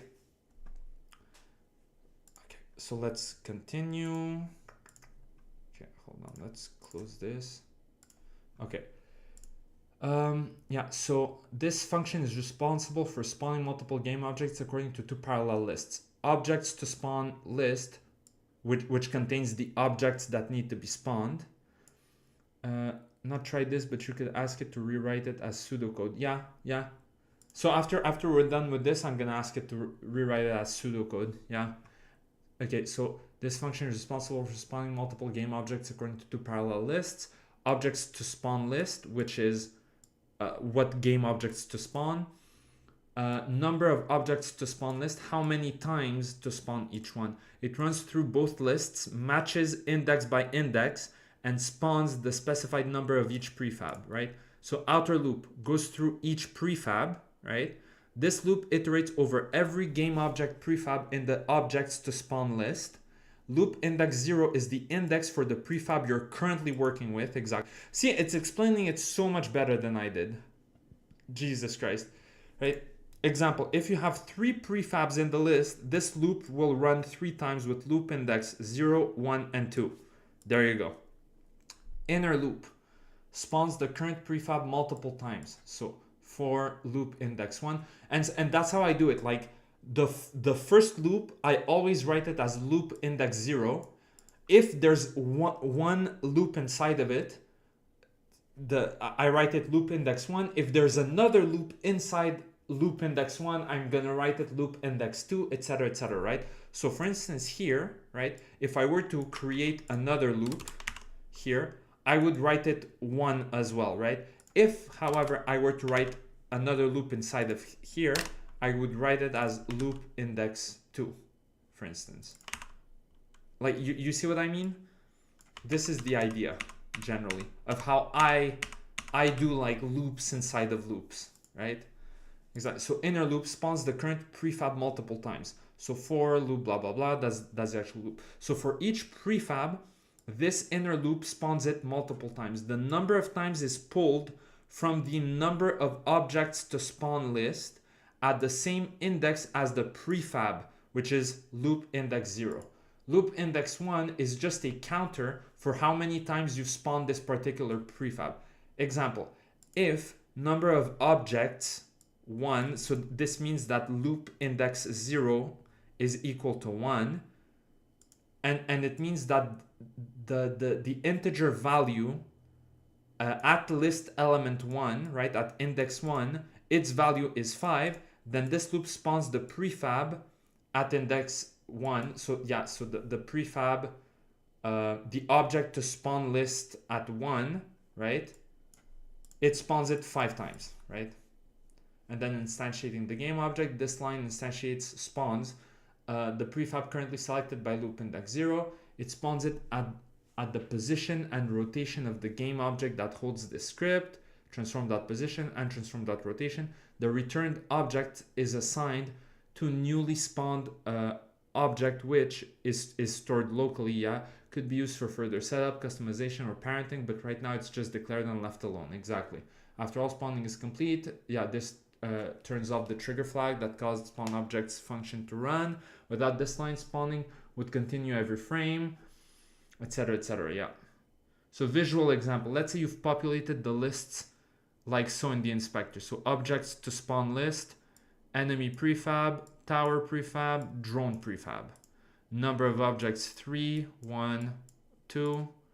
Here's what will happen. Loop through index 0, spawn enemy prefab 3 times, loop through index 1, spawn tower prefab 1 time, loop through index 2, so index 2, spawn drone prefab 2 times.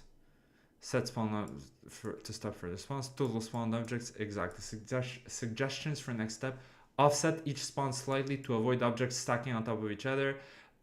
Name or tag the new object for later reference. Parenting optionally.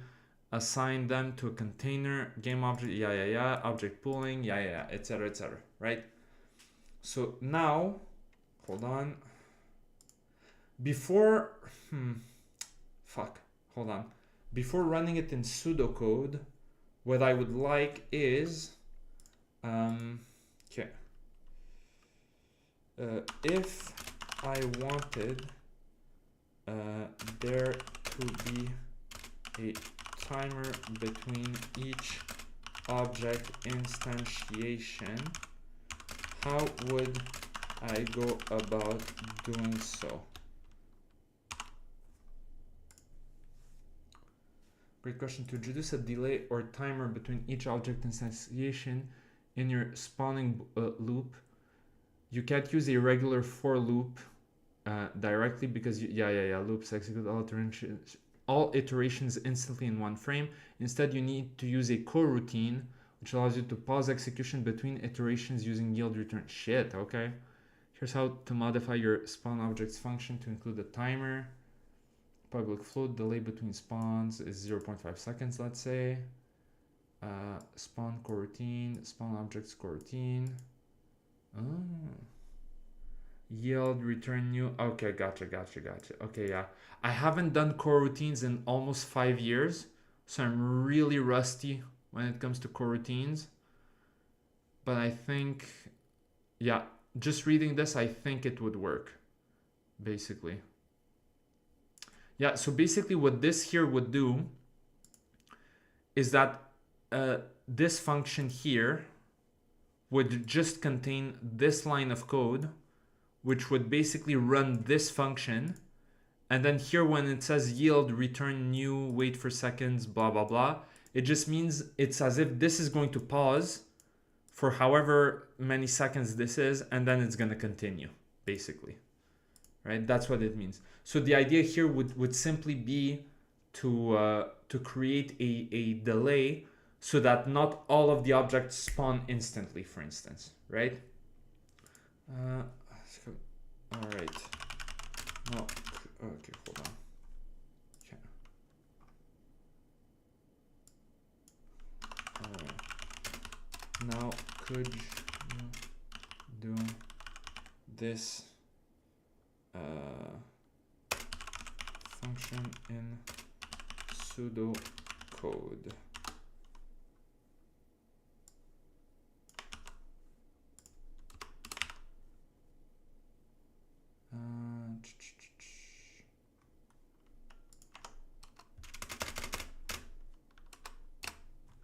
Like that. There you go.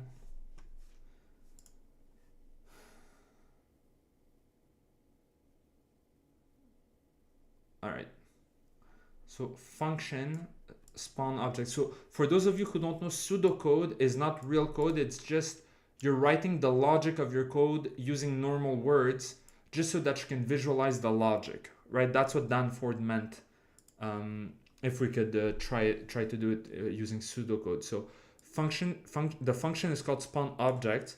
For each index 0, from 0 to the number of objects to spawn -1, right? Get the current prefab to spawn from the list. Current prefab equals object to spawn at index 0. Get how many times to spawn this prefab. Number to spawn. The number to spawn is equal to the number of objects to spawn also at index 0. for each index 1 from 0 to number to spawn -1, create a new instance of the current prefab, blah, blah, blah, blah, blah, blah, right? Like instantiate current prefab at this object's position and rotation. Exactly, yeah. Just curious if it would make it more readable or not. Yeah. Well, honestly, I think that this here was like a very good explanation. Like, let me know if this really helped you guys, because I think this is way better explained than how I did it, right? Because again, it's like when you understand how something works because you've used it so many times, it's actually difficult to explain to someone who doesn't know it, because there are a lot of things that are implicit that you don't realize that people don't necessarily know about, right? And so once again, that's why these, like, so many YouTube tutorials are like difficult to understand, right? As I just got back, but yes, this is all still very helpful. Okay, good to know. Well, Zeno, you came back just in time. I'm about getting ready to end the stream probably in like 5 or 10 minutes from now. But basically what I did is I created this script here, which spawns, like, whenever spawn object's boolean is true, this spawns a certain number of different objects, right? And so if I were to just disable this line, it would be spawning them infinitely, right? So let's see here. No, all right. Okay, come on. There you go.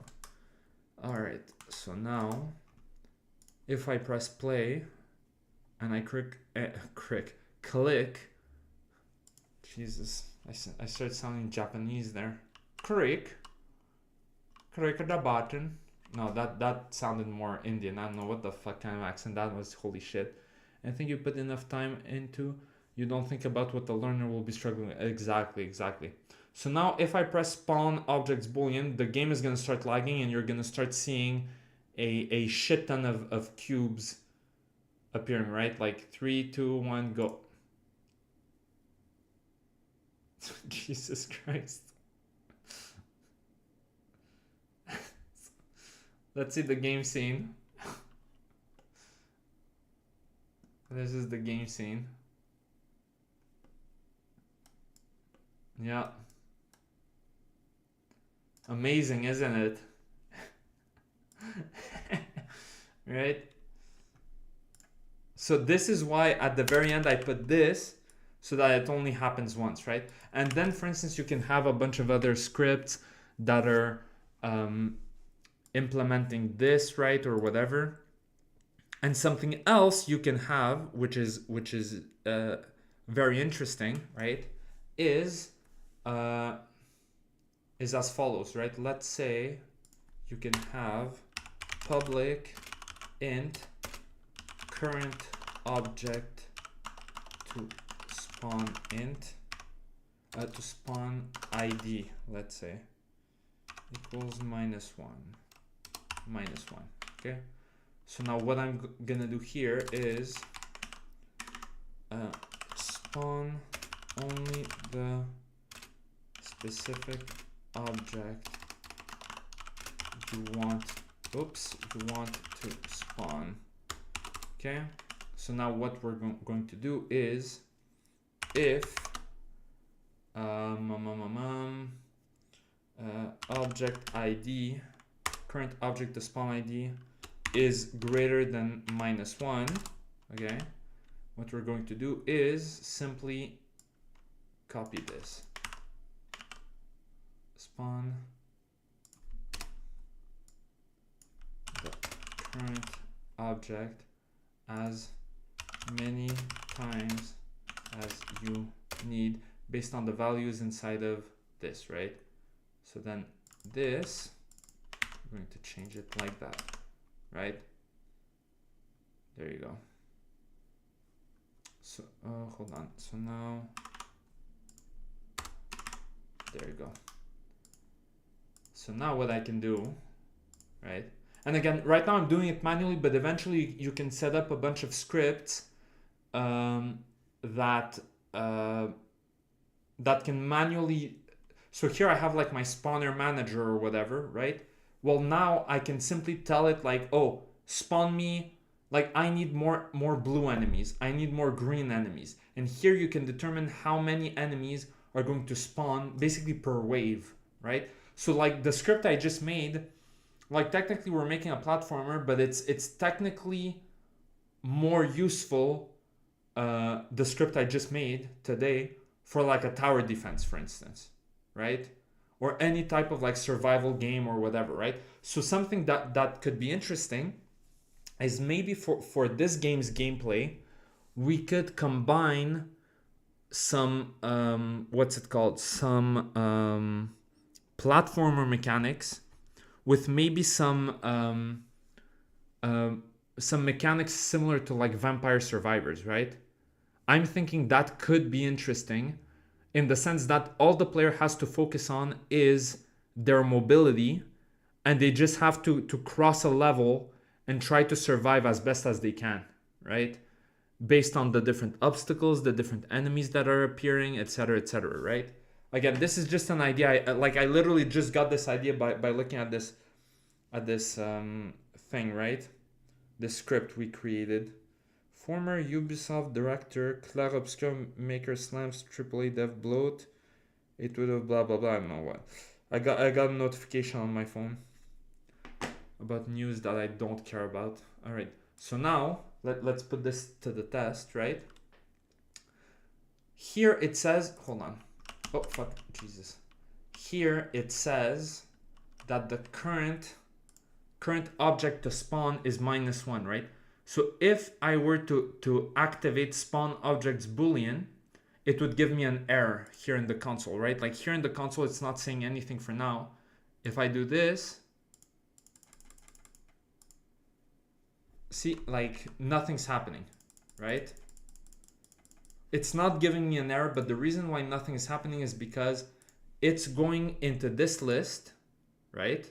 Oh no, right, it's see, I already coded it in advance to not take this error, right? So if I were to just do this, okay, hold on, here like that, now it should give me an error. See, I thought ahead of myself, and so I fixed the bug before it could even happen. All right, hold on. Now it should give me an error.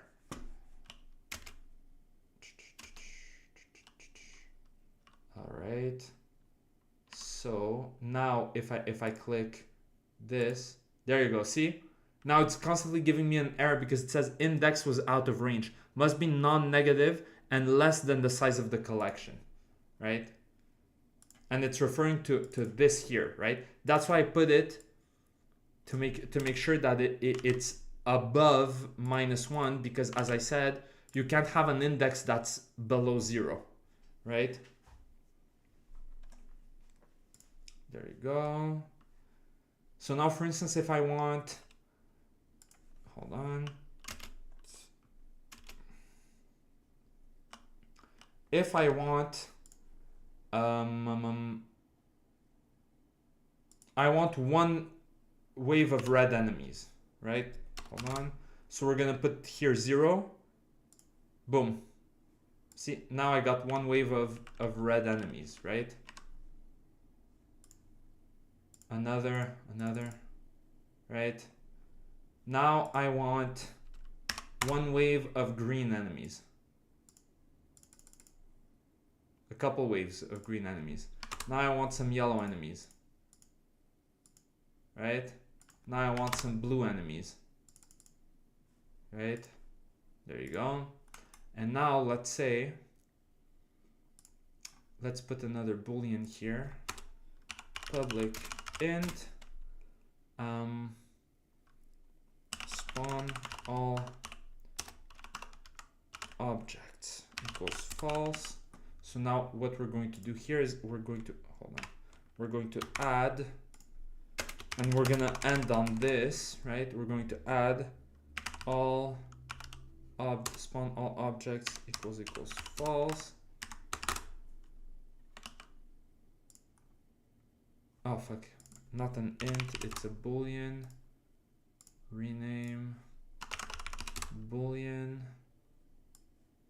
There you go. Else if all boolean equals true. There you go. And now we're going to run this.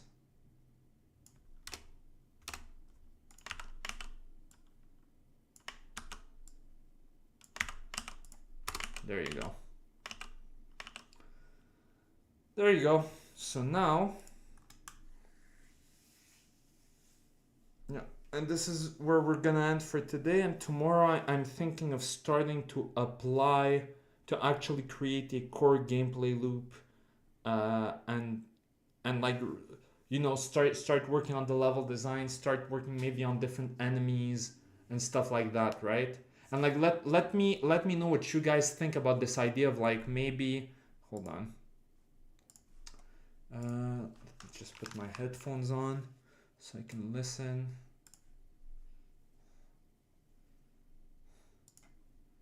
Yeah, I don't care.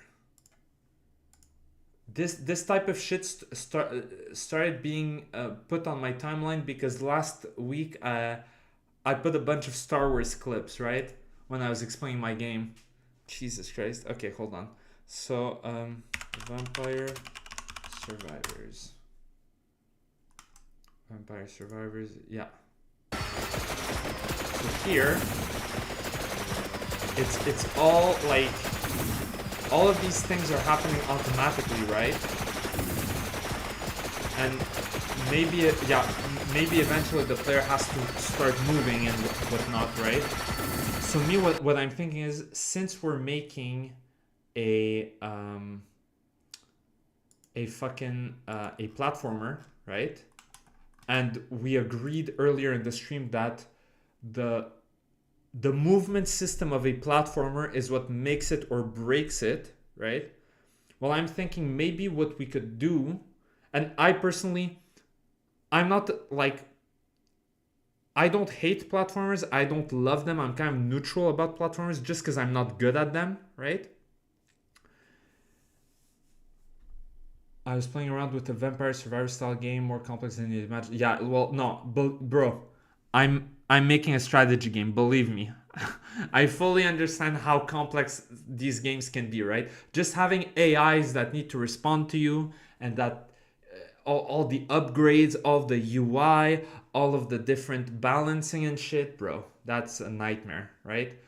But basically what I was thinking is, me personally, I really love tower defense games, and tower defense games have a lot of mechanics that I can show you guys how to code using yeah, the whole upgrade system is really exactly. So tower defense games, generally speaking, have a way of what's it called?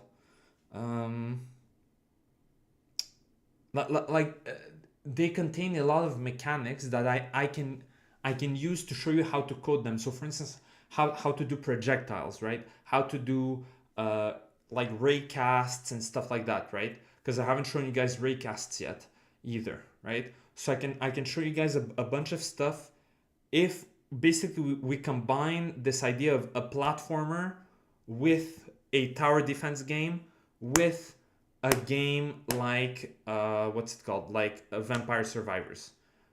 Let me know what you think of this idea. Like I just got it when I realized that the script I made here for spawning is basically a tower defense. Well, it's not a tower defense spawning script, but it would be best used for something like that, right? And so in this instance, what I'm thinking is maybe we can be some kind of character like Vampire Survivors, who maybe has a bunch of turrets on like a robot, right?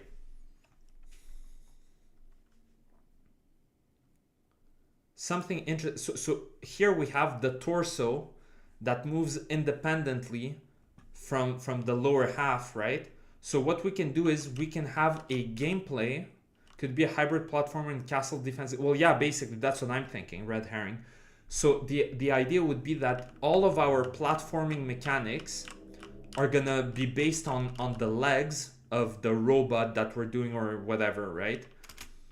And then the torso can be the type of Vampire Survivors-esque mechanic, right? However, instead of it being automatic, because hold on, I closed it, but no.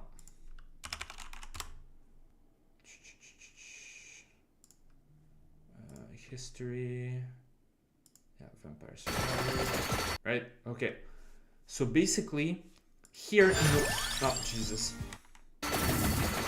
no matter, oh, fuck's sake, no matter which way the player character is facing, his projectiles are going all over the place. They're like automatic, right? Well, what I was thinking is, since I already put this mechanic here where like we can control which way the character is facing, maybe the projectiles and the attacks of the player are only based on the direction the player is facing, right? Could make the towers like drones that follow the character or something. Well, yeah, maybe. Or like, yeah, like who knows, right? Like the sky's the limit, basically. A picture I had in mind, hold on, was John.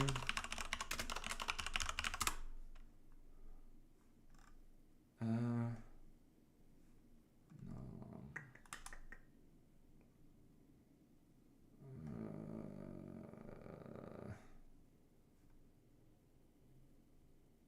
Hold on.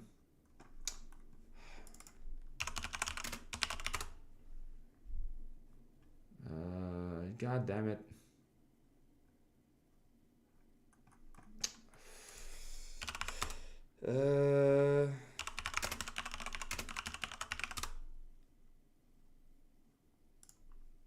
Yeah, okay, there you go.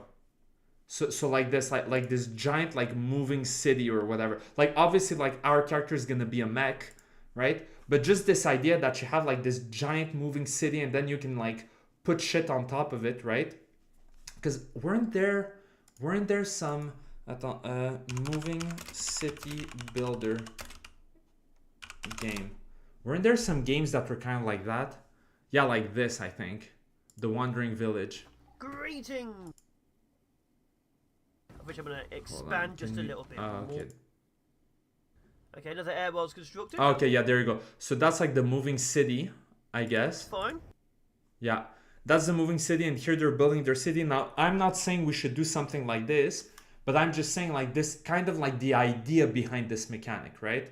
Kind of like that more. Yeah, exactly. Like, hold on, like mortal blah, blah, blah, engines, mortal engines. Yeah. Hold on. Yeah, there you go. Come on! Engine 1 is down! Yeah, and you have like whatever, the big city here or whatever, right? Like going after whatever, right? So in our case, I don't think having this idea of a moving city with a bunch of stuff on it is necessarily what we should be going for, just because this here it feels kind of more like a character, right? Like it's not normal for the whole upper half of a whole city to just be like rotating around so quickly and stuff, but kind of this kind of like a giant mech tank type of thing that you can then like put add-ons on top of, right? So maybe, hold on, are there hold on, Optimus Prime, do you guys remember in one of the movies he gets like flying scene or whatever, combines with Jetfire? Yeah, I think this. So kind of like this, basically, right? Hold on. Destiny. Okay. Not this, whatever. Yeah, exactly. Yeah, I'm not gonna, I don't want to get the fucking stream copyrighted, but basically, yeah, like this, right? So kind of like we can be a mech and then slowly add different parts. Bro, you're reminding me of this game from when I was really young called Bedlam. Hold on. Bedlam video game. The game... Is that it? No one knows about it. Oh shit.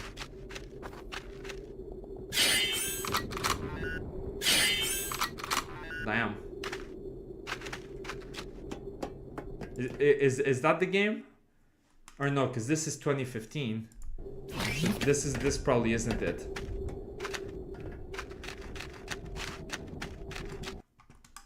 But yeah, but basically like that would be the idea, right? This to maybe have like be able to add on a bunch of stuff to our character, maybe, right? No, it's the mech one. Okay, hold on.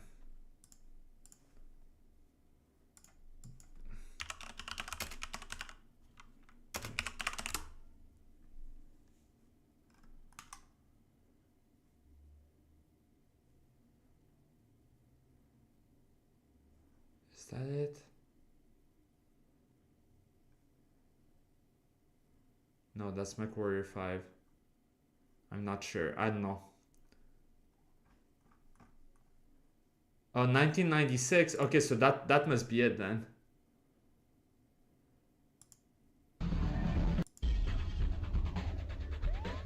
Damn.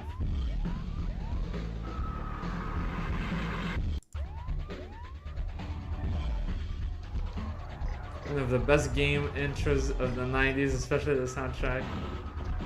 Yeah, okay, yeah. I can kind of see. Yeah. Yeah, but like let me know what you guys think of this idea. I think it has potential, right? Like obviously it's all about the execution at the end of the day. Right? Oh. There you go. There you go. Oh, fuck.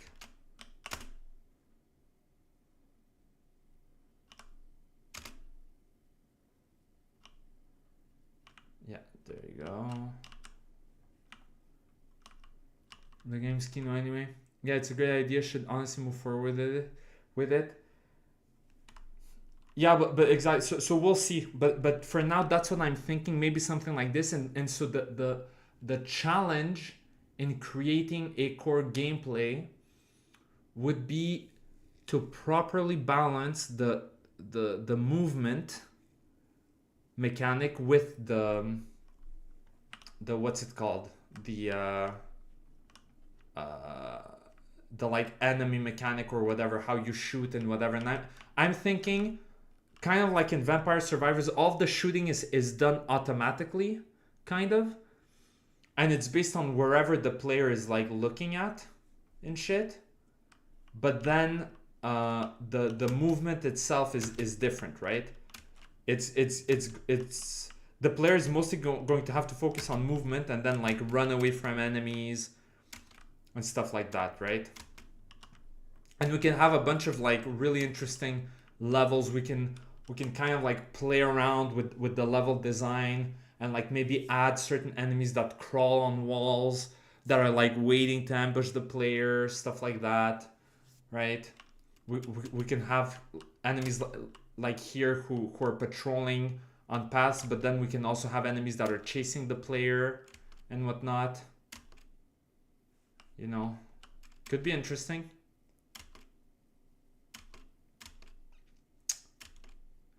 So that's the idea for now. The stream ended up being 2.5 hours, just like all the other streams, because I can't shut the fuck up. Kind of like some of the things I suggested in my levels with traps for enemies. Well, traps for the player, traps for the enemies, pickups, right? Stuff like that. And at this point, I'm not sure if the levels should be linear or more of like an arena, right? I guess at this point, it would depend what, like how the gameplay evolves and stuff, right?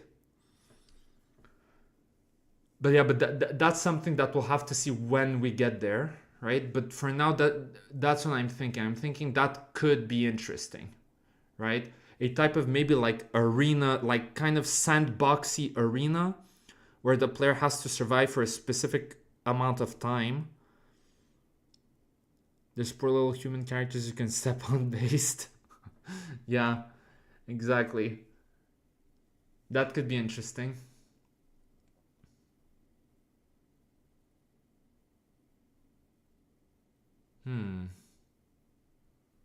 I'm thinking of something.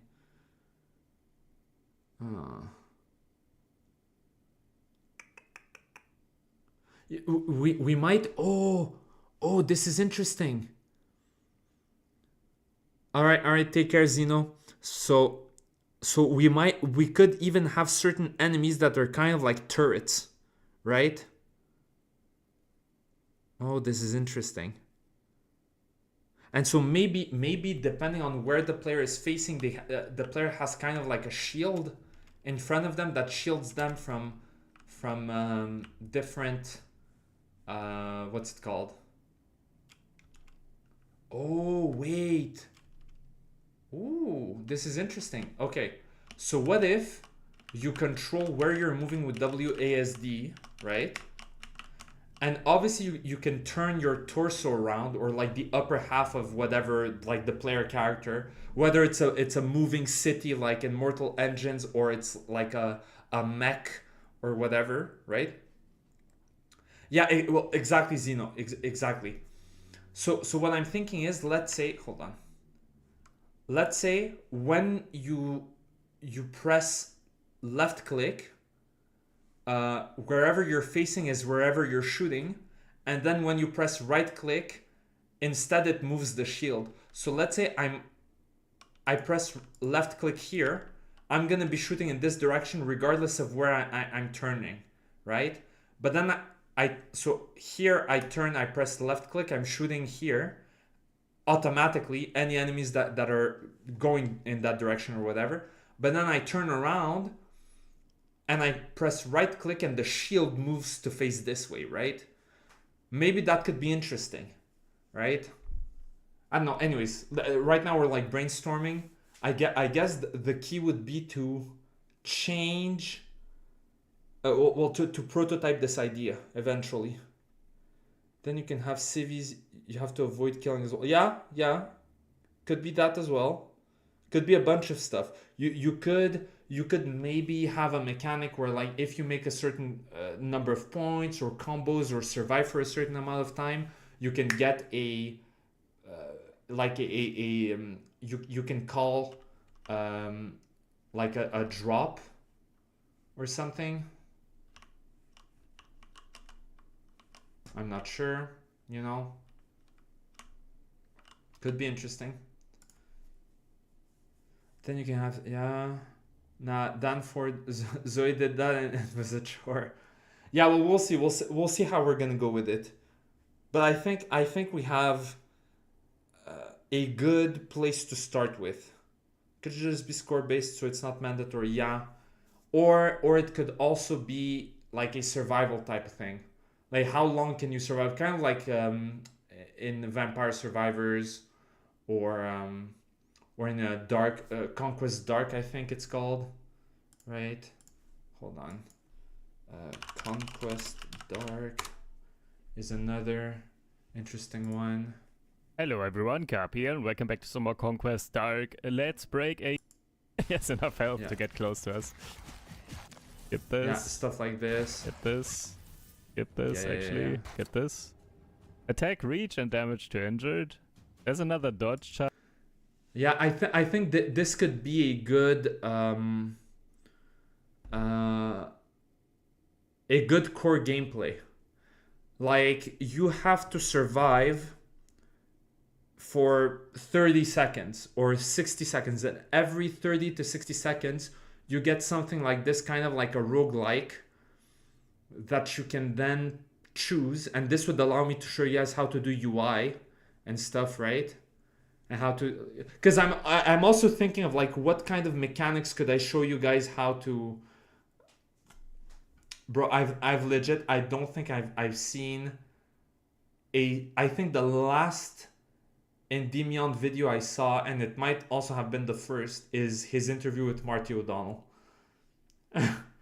Same thing, like it's recommended the GTA 6 trailer. I've never given a single shit about GTA.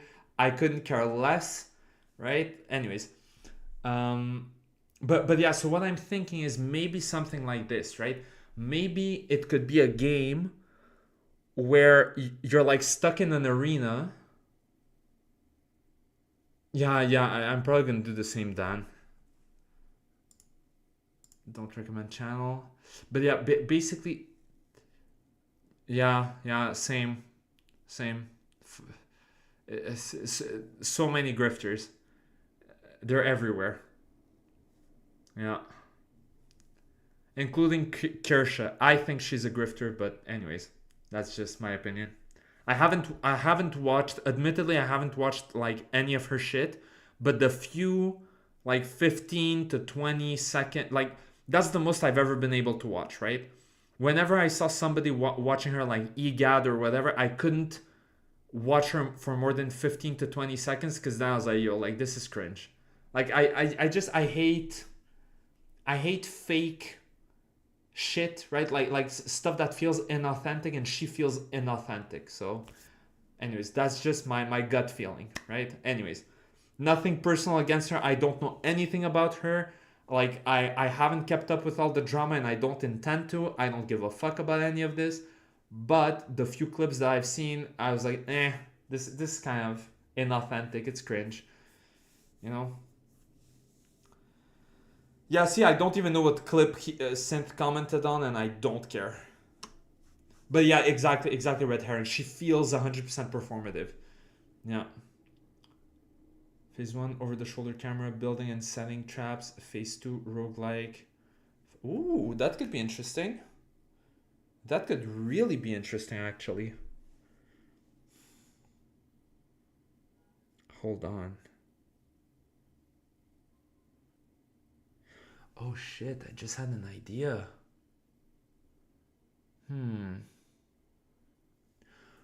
What if... Okay. Hold on. Okay, what if we start in an arena, okay? Like a very big, like open world arena, right? Let's say like this or whatever, right? And initially, maybe... Oh! Okay. So initially, it starts with the full arena. Let's say we don't see any of the lava, like the red like zone that teleports you back to spawn or whatever, right? And as the game progresses, as I said, like the core gameplay can be like survive for 30 or 60 seconds or whatever, right? I think 60 seconds is good, because 30 seconds might be a bit too quick, but at this point that's kind of going to be determined when testing, right? And the idea could be you have to survive, let's say, for 60 seconds, and at the end of every minute you get kind of like in those games like Conquest Dark or whatever, you get like a bunch of points to spend, right? And if you skip, you can get like an extra point for the next phase, because maybe you don't like all the stuff that like the 3 options it's giving you, maybe you're not interested in any of them, so you can skip, and then the next turn you're gonna have like an extra, right? Like you're gonna have 2 resources to spend, or 3, or however many, right?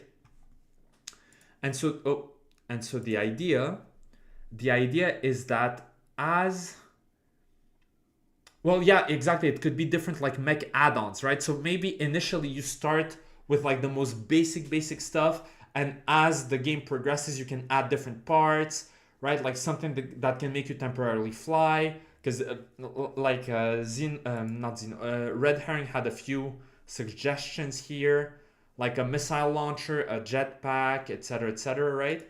So stuff like that.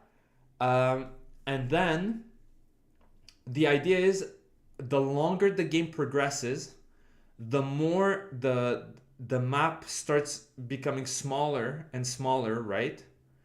And basically the player has to also build up the level by adding traps or different platforms and stuff like that are going to replace the terrain, right? And so eventually the game is going to basically be like you're going to be hopping from one place to the next while trying to avoid the enemies and shoot them down, and maybe stuff like that. Again, it's very raw.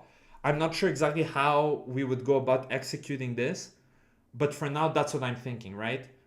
And maybe the whole story for this, yeah, maybe platforms could be a resource, and so the whole like context in which the because I love making a video game where the mechanics can be explained by the world building and the story, right?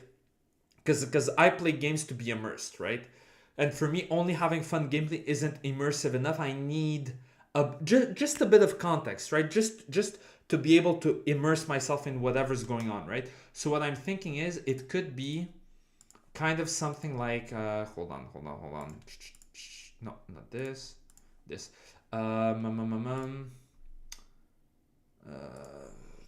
Tron Legacy Arena. Yeah. Arena. So maybe something like, why is my internet buffering?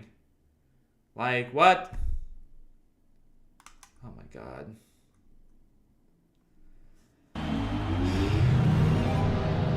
Yeah. So you see like maybe moving platforms like this, right? Right? And like you have like the big arena out like outside or stuff like that, right? Like like a big type of arena or whatever, or maybe yeah, like this.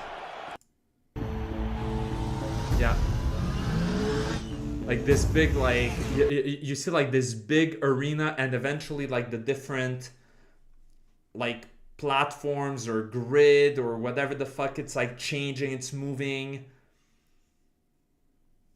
etc, etc. Like, by the way, did my stream buffer or whatever? Because I think I temporarily like lost internet for like 10 or 15 seconds or whatever, right? Just let me know.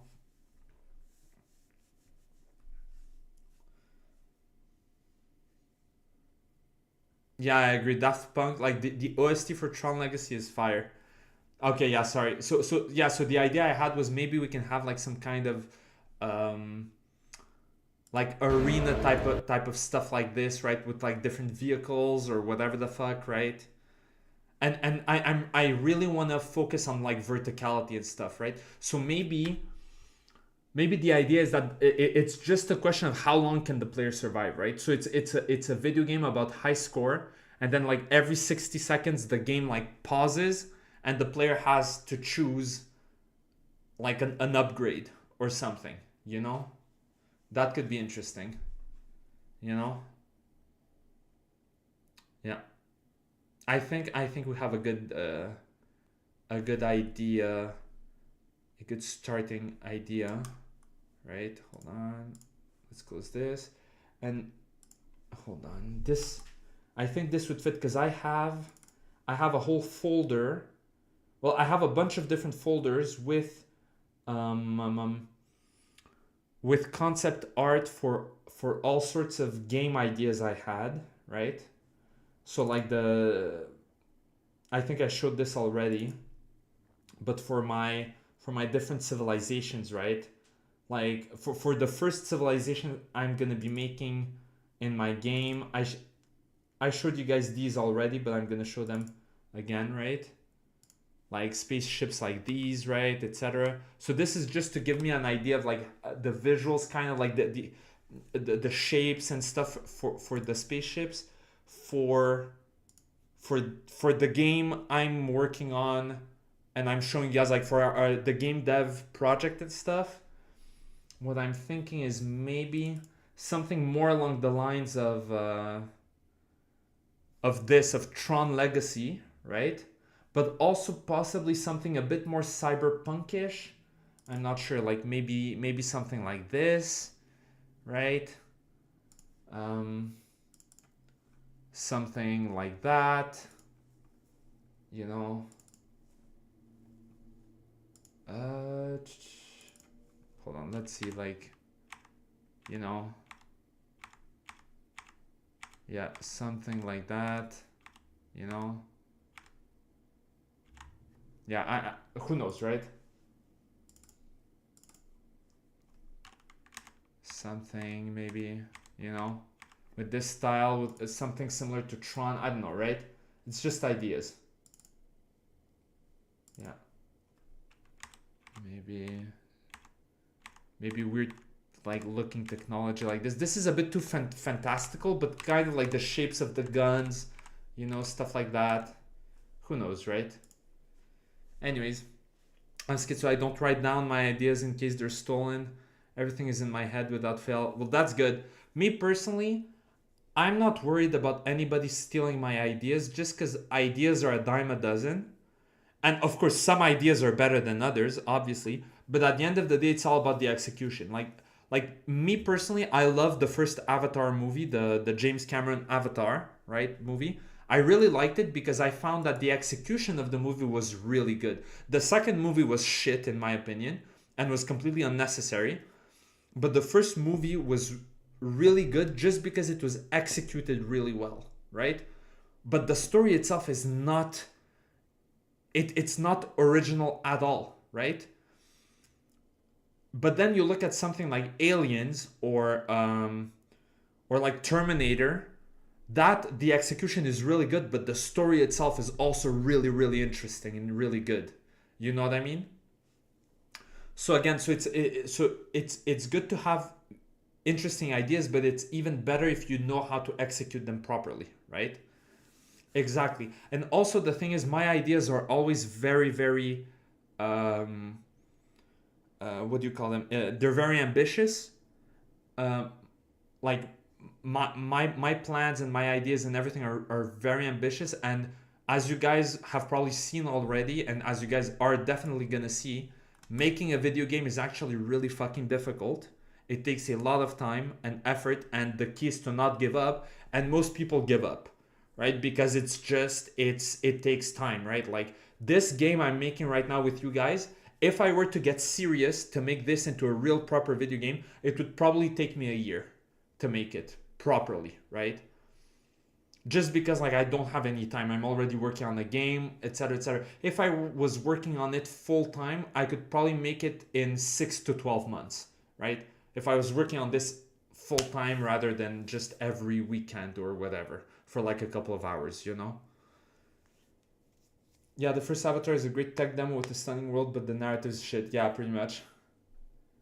Yeah, me too. I'm very ambitious myself, which might just be my downfall. Well, the key is, like, there's nothing wrong with being ambitious. It's just know how to, how can I say, know how to divide your work to make it manageable, right? So basically, my idea is I have a specific video game that I plan on making, right?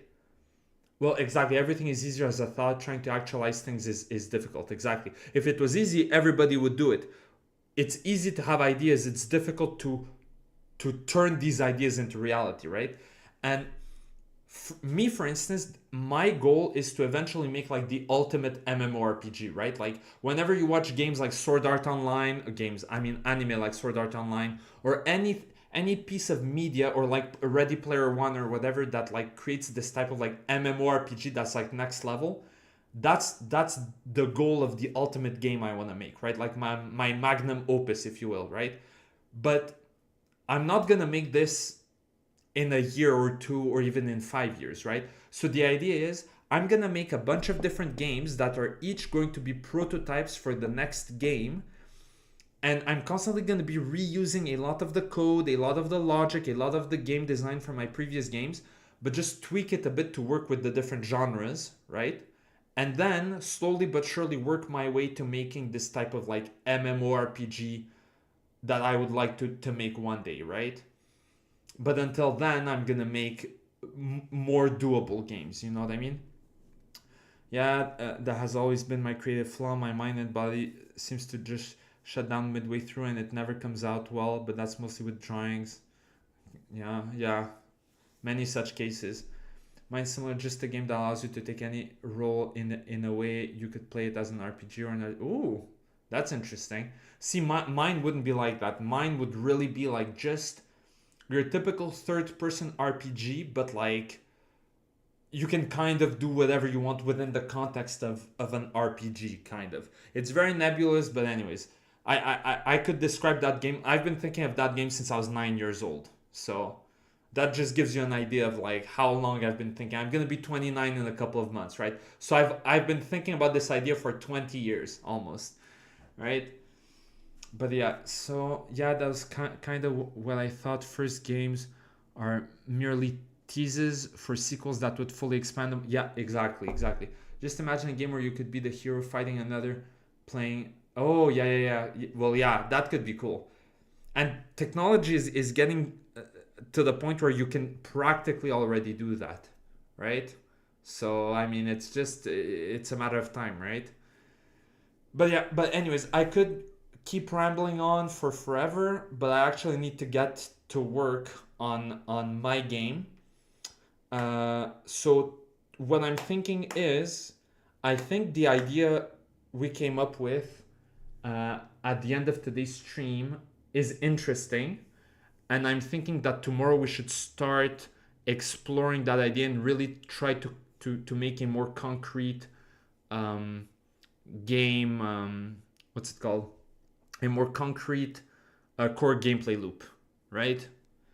That's what I'm thinking could be a good, interesting start. And eventually, once the game starts getting more and more advanced, this is probably going to be months down the line. But eventually, once the game starts getting more and more advanced, I'm going to show you guys, like, I'm going to start making 3D models for the characters and stuff like that, right? And visual effects and a bunch of other stuff like that, you know? Get back to work, Slave Randy. You need to pick fields 10 and 12. Exactly. I mean, there are games that have done the thing where you can take control of units in an RTS. Exactly. Because there are games that have done what you're describing, Dan Ford, but it's like, it feels kind of like prototype-ish, right? Like it doesn't feel like it's quite there yet, you know?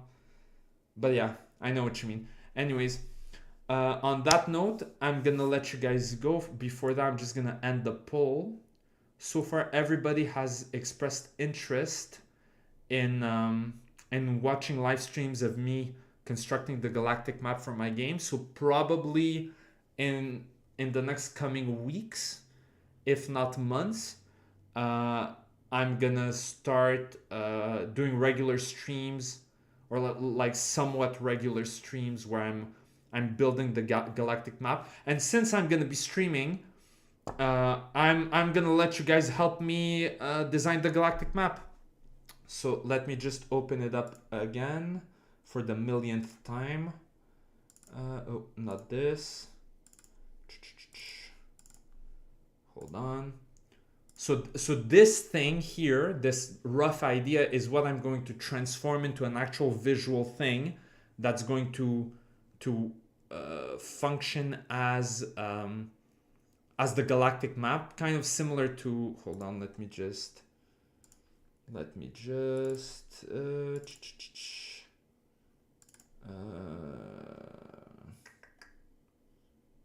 Yeah, kind of like. Is that it? Yeah, well, so let's see, like something visually like this, right? Kind of, right? But that you can interact with in the game world or whatever, right? So the idea would be that you guys would be able to help me come up with stuff, right? Like, oh, what should this sector be called? What should what's the next region you want me to work on, or whatever, right? Like that could be fun. But yeah, anyways, that's the plan. I'm gonna see you guys tomorrow at noon as usual, and we're probably gonna start really try to really make a more concrete gameplay, like core gameplay loop for this game. So yeah, Take care, boys. Thanks for coming to the stream. Love you all, and I'll see you tomorrow. Take care.